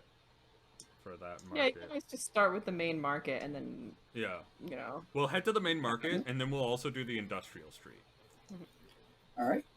So, do you and Bilgy split up, or do you both Rooker. go first to... You and Rooker, right. Rooker and I are going to stay together. There's literally a scene in Avatar The Last Airbender about blind people putting up posters. Yeah. Fair point. Yeah. So, there's a couple of places where you're going to put them up, and Rooker kind of ushers you along. He goes, "Too many guards, we don't want to be caught." You put up a couple, and he goes, "Cut through this way, cut through this way." There's some people, it's busy, and then he goes, "Okay, I think they lost us. A couple more." You can hear the sound of guards, like, discussing things, being like, "Well, what should we do, Captain?" But you manage to dodge away from them for the most part. Slowly but surely, time is wearing on, and it's getting closer and closer to the vote. Anna's disappeared off to talk to people. Currently, you and Rooker have finished putting up marketplace posters. Sun, you have finished your purchases over at the market. Yay! Is there anything logistically you need to deal with me for that particular parts, or are you just buying X gold of...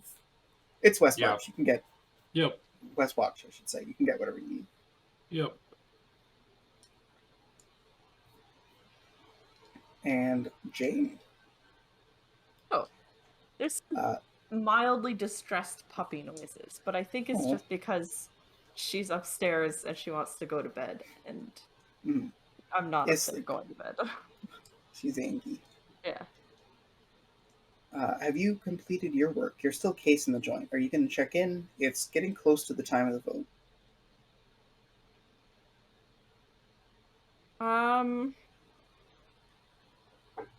Yeah, I'll probably check in. All right. You make your way back to the boat. When you get there, Kennedy and Tiana mentioned that they haven't seen Anna yet. Okay, so the things that I need a fake IDs from Crowquill, and I need one of those uniforms. I think are the items that I will need to get. All right. Who shows up first? Anna, Crowquill, or Sun? Probably Sun. Yeah, probably Sun. Come back with a crate full of stuff Yep. with a clunk. Clang. Here's something about a uniform, something about some forged documents. Yep, that sounds like them, all right. Clunk, keep you moving up the gangplank. Who's next, Anna or Crowquill? I'll leave that Probably- up to you, Will. Will, you Probably- roll odds or evens. All right, which one are you? I'm odds, obviously. Isn't it nice when the players get to tell the GM to roll dice? All right. So Anna comes back and goes, "Ugh. I'm sure that the people I spoke to thought they were doing good, but I got a bunch of people to vote abstain instead of for. I don't think it's going to be enough." Okay. Well, sounds like all the folks down that buy like munitions and explosives and robot parts, they're all pretty upset. They're all like righteous angry. They're having a Really? meeting.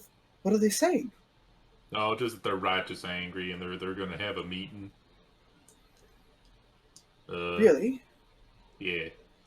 They were like, "Oh, if only we could get in there. If only the guards would let it. If only the guards would someone infiltrate the guards and let us in, we'd really show them a piece of our minds." All right, Crowquill, you're running low on time. You could try and post posters so that they'd be up like an hour before the vote takes place, just in case, or you could regroup. I think we regroup. Okay, you get there as everyone there is in fervent discussion. Clearly, they have information. Okay, so we've got the people like after hearing all of that, Kroko's just kind of like, okay, so we got the people rallied. So like, what do we need to do then? Do we need to go and open the doors for them? Do we I'm need like, to pay off some guards in order to do this? Sun pats one of the satchel charges and says, I say we blow the damn thing off its hinges. Mm-mm. Not allowed to do that, remember? Yeah, this is a no explosive mission. Ugh. It's kind of an man. awkward pause, and then Tiana kind of grabs onto Ken and Ye and mumbles something. He goes, "Can we wait for the crier outside the doors?" The crier. Yeah, town crier for the Yeah, vote. Announces it. right. And then just grab him and announce a different thing? Or once he comes out of the gates, we rush the gates? I just want to know what happens. I mean, yeah. Sure. Yeah, sure. Okay. Tiana and Ken and Ye are going to go and wait outside the doors of the voting hall for the vote. What are you doing? Okay, so what else do we need to do in order to get the people's voice heard? What is the last final push? Is there any last final push? They've received their letters. You put up posters in the market and on the major streets, as well as the market immediately next to the rookery on the other side of town. I should say, like, routing wise, it's kind of other side of town, but like the palace is a block right at the city center, and they have to go around the moat to get there. So like major market, tiny market, it's logistically not a bad choice. You've got some coverage, but it's not ideal. You know, you got the letters sent out, and people certainly aren't happy about them. Maybe not for the reasons you suspected, or for exactly the reasons you suspected. Anna had a chance to talk to a couple of them, but mostly to get them to just abstain from the vote, whatever that means. What if we got like a small bomb that just blew up the latch, like the latch on the gate, and then it would just swing open? Chen and Kenny are leaving if anybody else wants to follow them to hear the results. Uh, Otherwise, they'll just go and come back when they find out. Do we just need to bribe the guards to let the people's to let the people in order to have their voices be heard? Like, or is them gathering to protest enough? Like, If they're protesting, you probably couldn't bribe a guard. fair point. Like, it's just too hot so that even a guard that would accept a bribe wouldn't do it. Either way, would Croquill staying behind no matter what to work on Jane's fake ID? Jane might go. Alright, Sun, upon hearing that there will be no explosives, Sun is kind of losing interest. And he's going to tag along with Kanye and Tiana, but like, more in a, if something breaks out, he wants to be there to make sure they don't get hurt. That's fair. All right. So Ken and Ye, Tiana, Jane, and Sun are waiting outside of the voting hall. Croquill is staying, getting this fake ID ready in case everything goes wrong, because you can sit there and watch the world burn, or you can have a burn plan. Crocquill's working on the plan. The rest of you are watching. What is You're- Anne doing? Anne is one of those people who is so deep in these politics that, like, if no one says anything, she's definitely going to watch. But if Crowquill's going to sit in the boat and complain about the government, then Anne is more interested in that conversation. I think Anne would probably be able to do more good going. If an opportunity Alright. should arise, go for it. So there's a group of 5 of you out waiting outside this building. It's the voting hall, so it's somewhat newly constructed. It used to be a war hall based on construction, but since then it's been adjusted. It's retrofitted. There's a big open space that's been, like, you can see from the windows, there's a bunch of little tables. But even though you peer through the windows, you can't actually see anything happening inside unless you muscle past a couple of people. You get the relays from the people at the windows who are telling you. Most of the people at the windows are just kind of pushing forward to try and get a look for themselves, but some people are trying to get a look for everyone else, giving information. One of them goes, "They've seeded." Mm. You're kind of out just in a section of the square close to the inside of the palace gates where the voting hall is. There's a couple of big mahogany doors. They've got Ah. golden handles elaborately inlaid. How sturdy do those doors look? Does it look like a son could just go up and kick them in? Mahogany is an imported wood from the south. It's known for coming from deeply resilient hardwood trees. This is Damn. not as strong as iron, but it's strong enough that it needs to be considered distinct from regular wood. It's also real expensive and imported. Very fancy. In fact, roll some kind of crafting roll. Yeah, okay. I'll roll, yeah. I'll roll, like, gunsmith. Mahogany, you make guns out of, like, stocks and stuff. That is a 20. 20. You know how wood decays over time when exposed to the elements? You've had to repair enough weapons? This door was replaced after the prohibition on imports. They should not have been legally able to get mahoganies for this door. Damn. That's a solid door. They would not be happy if I kicked that door down. Looks like they're going for the vote. We're hearing some hands, some final arguments. I kind of jokingly say, hey, anybody want to kick the door down, see what's going on in there? There is no action, but a bone-chilling laugh. Like, the fact that your joke was this funny is like, oh god. Yes, yes. The chaos is beautiful. Right, we're getting I- the fours. Go ahead. I was just gonna say, I say to Kanane, before I thought a riot would be a good idea, but no, these people might actually do something immoral. Right, it's all well and good until you're in the middle of it with crutches, and he kind of gives a little jangle. Yeah, well, that's why I'm here. If I have to carry you or beat someone to death, I'll do it. Should maybe use the shotgun. Your shotgun's a very good shotgun. Yeah. Beat someone to death with the shotgun. Yeah. Effective. Monarchist block 4. Swing monarchists 4-4, 3 against. There's a bit of a muttering, a bit of an anger. How are things inside the boat with the forgery? You're trying to get guard credentials for the palace. I am making this as precise as possible. I am booning myself before I do this. I am like sitting down. I am like prepped, ready, focused. I've even like sent warbles away just so I don't hear his like cawing.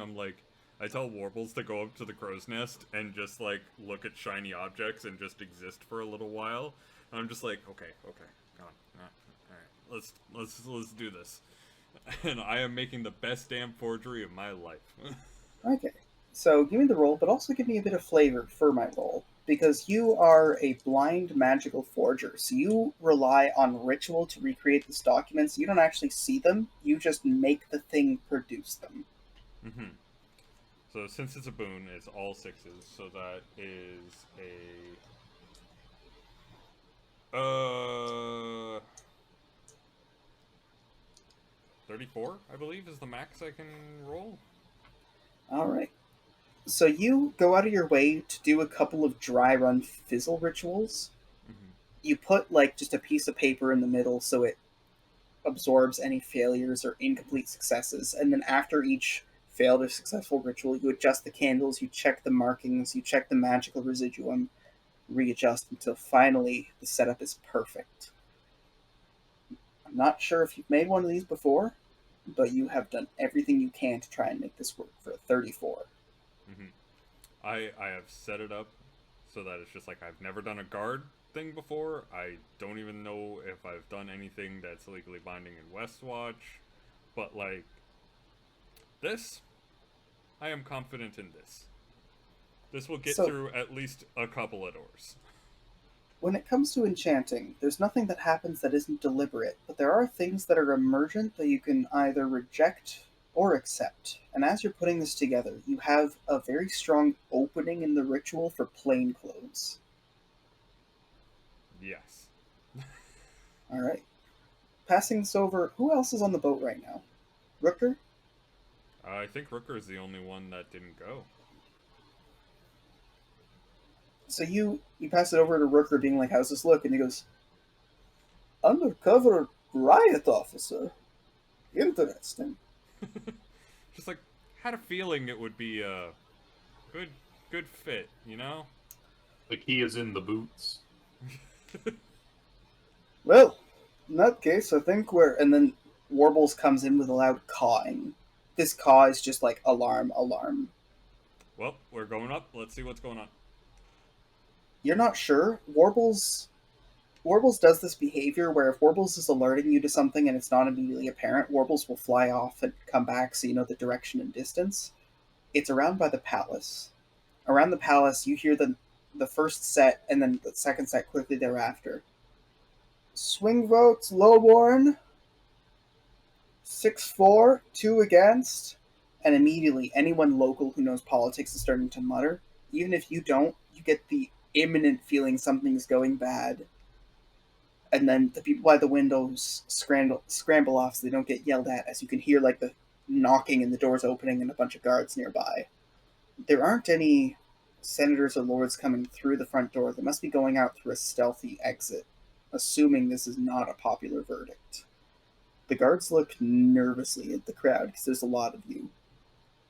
The crier makes eye contact with a couple of people, holds up sort of like a stiff upper lip, and goes, the vote is 54-4, 48 against. The vote passes. Immediately, they manage to make their way in and close the door and lock it. You know this isn't going to turn into something that's violent, but the crowd is furious. All of these people's letters are being read. As soon as that words, the crier finishes, Sun bellows. I think you As just loud blew as the you mic. can. Yeah, you just blew your mic out. You booed so hard that you blew your mic out. That's impressive because my mic is. Well, maybe I'm using the wrong mic. That'd be embarrassing. Want to roll Anyway. me a perform with +5? Yeah, I would love to. If you blow out your mic, that's got to be a +5. Yay! Keep that in mind for future rolls. Yeah, always blow the mic out, boys. That's the strategy. So that's a 10. All right, so you gesture at another couple of people. You go, boo! For a moment in the quiet. And then Tiana and Anna come in going, boo! And then yours and a couple of successive people start booing. You can see, like, nothing really dangerous, like crumpled bits of paper and miscellaneous objects thrown out of people's pockets. The guards don't seem to be reacting like this is a serious threat, but the people here are not going to leave here without thoughts. Well, looks like our work here is done. I think that's as close to a riot as we're allowed to get. Vote's over! Clear the square! You can see a couple of, like, guards moving in a small flank, just starting to clear people out of the way. No further government action for today. Any legal proceedings come through the east gate after leaving the west. Everyone out. Ugh. Well, All right. it's time for Plan Z, I guess. Yeah. Let's, yeah, E. This is what happens when you don't leave room in your planes for explosives. Oh, don't worry. Explosives is when the plans go bad. Excellent. you all manage to regroup on the ship, and by the time everybody who heard the vote gets there, all the people who are loudly chattering about it are already at the docks. Everyone on the boat already knows. It's known. It was against. Or, sorry, it was for, I should say. It was for, yeah. It was passed. I slip Jane the ID and say, you're gonna need this. If anyone asks, I mean, you were in the crowd and hearing people's voices. Like that's is that even still feasible? I think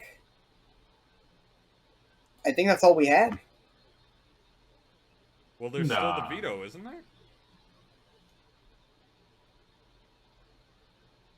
Should we? Or should we go back to the island? It's our only option. Like, otherwise, this is a failure. I should give it a shot. I don't know. I think this is bigger than us. Well, Corporal gives kind of Kennedy gives an eye roll, but Tiana kind of looks at Kennedy with a look and goes, "No, I don't think we can risk it. I think they need another boat at that island." Kennedy sits there and goes, "Well, they were ready to throw us away like that if we did something wrong. Why should we have loyalty to them, huh? We have a job to do. We have to preserve the rights, right?" Well, hang on, because the job we're... Yeah, no, I'm with my good buddy Kanye on this one. As lucrative as it would be to supply the Rookery with munitions in an endless war against tyranny, it's probably best to cut the head off the snake here. But that said, my plan does involve a lot of gunpowder and a lot of violence. So maybe I'm not the best one to plan for a political uprising. Well, I don't know about you, but if we choose to do this, we don't come back. Our job is gone, we disappear. I don't think we can resolve this in a way that's clean. And I think that island's toast. But I think that's the tragedy of what we have to do. Maybe it's callous of me. There is one problem. I can't leave Otto on that island. So we're going to have to go back and get him at the very least.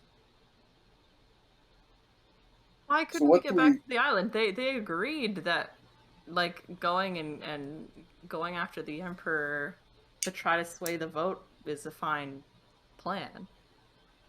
But the vote is swayed. But, yeah, no. No, to veto the vote, I mean. Yeah, like, their original plan for Plan C was to rely on the Emperor's veto anyway. Yeah. So... Right, that was... No, they meant for the Emperor to come in and stop the vote. The Emperor is traditionally taking a seated role, or at least a representative in those. With the veto would take place, you would have it take place right away in the chamber. There is still time for a post-facto veto, but even then, we would need to prepare for a couple of days of vote data nakedness. Then this was impossible to begin with, because we never would have been able to do their missions. We never would have been able to do their plans. We never would have arrived in time in order to break in at night in order to have him veto. We never would have been able to do any of that, because by the time we got here, it was already the vote. Their plan was worthless, and they just want us to burn. This is just a plan for us to fail. Well, they had to try something, but yeah, no, I don't think we were really given a fair shake on this one. Richter kind of narrows his eyes and he goes, you're right. They didn't give us a fair shake. Yeah, that's why I said it. So, maybe they don't want us to come back. Maybe this is our last job, and we go back to how things used to be. Have you guys never had, like, a boss before? This is kind of just what it's like. At that point, there's, like, a rumbling all about the ship. Like, Kennedy is like, well, I had that commander, and the whole reason I don't... And then Tiana's like, well, I worked so many dead-end jobs ship-keeping while being And then Bilgy comes in, and he goes, oh, I've had plenty of bosses that I watched mismanage shit. And you hear the overlap of Rooker going, None of them had the effective empathy. Like, all of them are angry about this. Yeah, no, like I can't stress this enough. I don't think there was any malice behind it. I think they just are in over their heads. I mean, they're the rookery. They don't have a standing militia. Uh, so what I think we should do is we should go get Otto, and then if we do continue to work with the rookery, I mean, we might as well just disown ourselves. Say, hey, you need I munitions? We're let's an let's independent contractor. let's go get Otto. Agreed. But after we get Otto, we take down the flag, right? That's the end of our contract with the rookery. Yeah, I mean, I It think would so. have to be. We're leaving the island to rot, basically. Yeah. Well, if they're going to fire us, I suppose we quit. Mhm. We already trained our replacements. Yep. That's true. Crowquill looks over. And is there a port? I guess you won't be coming to work for me. You dragged me into this hell. You better at least get me out to whatever extraction point you're going to. As long as it's a city, I can make it work, and if it's a town, I can probably find accommodation. Yeah, you don't fancy being a sailor? No, that's Oh, not I can work the really- rigging. Okay, I mean, Don't get me wrong, I have a firm preference towards the high life, but I can handle what's necessary. Yeah, we won't make you, part of the crew. Hell, I basically left the crew. yeah, Well, yeah, she was really just me ready if- to leave us. I know I'm an outsider of this group, but I don't know how you left the crew, but it seems like if this is a bad enough situation that you've dragged me into it, you've just dragged yourself right back into the crew, haven't you? Well, at least until you can get off, then I can also leave as well. No, I mean, you can stay on the island. We're going back down. We're gonna get Otto, and I'm then not staying on the... Crowquill, is like, what the fuck do you mean stay on the island? I'm not staying on that good. hellhole. All right, well, let's go get Otto, and Alright. You leave an angry West Watch, and that'll be the end of the session. For number 100, you guys intend on leaving the rookery behind, retrieving Otto, and solving this as dishonorable criminals. Someone's got it. yeah. So, if you want to check out our final session, you can check us out at twitch.tv/Croden_live or at youtube.com/Mr. Croden. And the rules of this game are at bloodwine.fandom.com. I'm excited. What's coming up this week between now and then? Well, what's coming up this week, Will, is going to be some more Temtem tomorrow, I think. Haven't spoken to Xandril about that, but I'm pretty sure that we're going for it. Yeah. We've been thoroughly enjoying the final zone that we're in. It's also coming to its conclusion. I don't think they have much story left. That's a long game. It is a long game, and that's not. I have over 100 hours in this playthrough alone, and that's me grinding off screen. I have so many hours in that game. And that's not even me min-maxing or being, crazy about it. I'm just taking the ones that I catch and leveling them up. Playing game as intended. Yeah, playing the game one, as the game. one sin of game. Playing it the way it's meant to be and not min-maxing it to hell. Yeah, I have a ton of hours in that game. It is a long game. It is worthwhile. But yeah, that's going to be tomorrow, and then it's going to be more Mass Effect on Friday, so that's going to be great. Yeah. And So I then look forward to seeing you then. And then we're going back to Oblivion on Saturday. Yeah, we did a lot of not for broadcast, fun game, but I miss Jimmy the Swimmy and his nights out at the arena. Yeah. There's a soft spot in my heart for Jimmy the Swimmy. It's been 3 to 4 weeks of a drunken bender, but he's gonna wake up from a skooma haze going, oh shit, who's the fucking Prince of Oblivion? What am I doing? What's this amulet? Oh, fuck. It's gonna be great, so be sure to tune in for that. As always, thank you Should be a everyone good for time. watching, and see you next time. Bye-bye. You're on.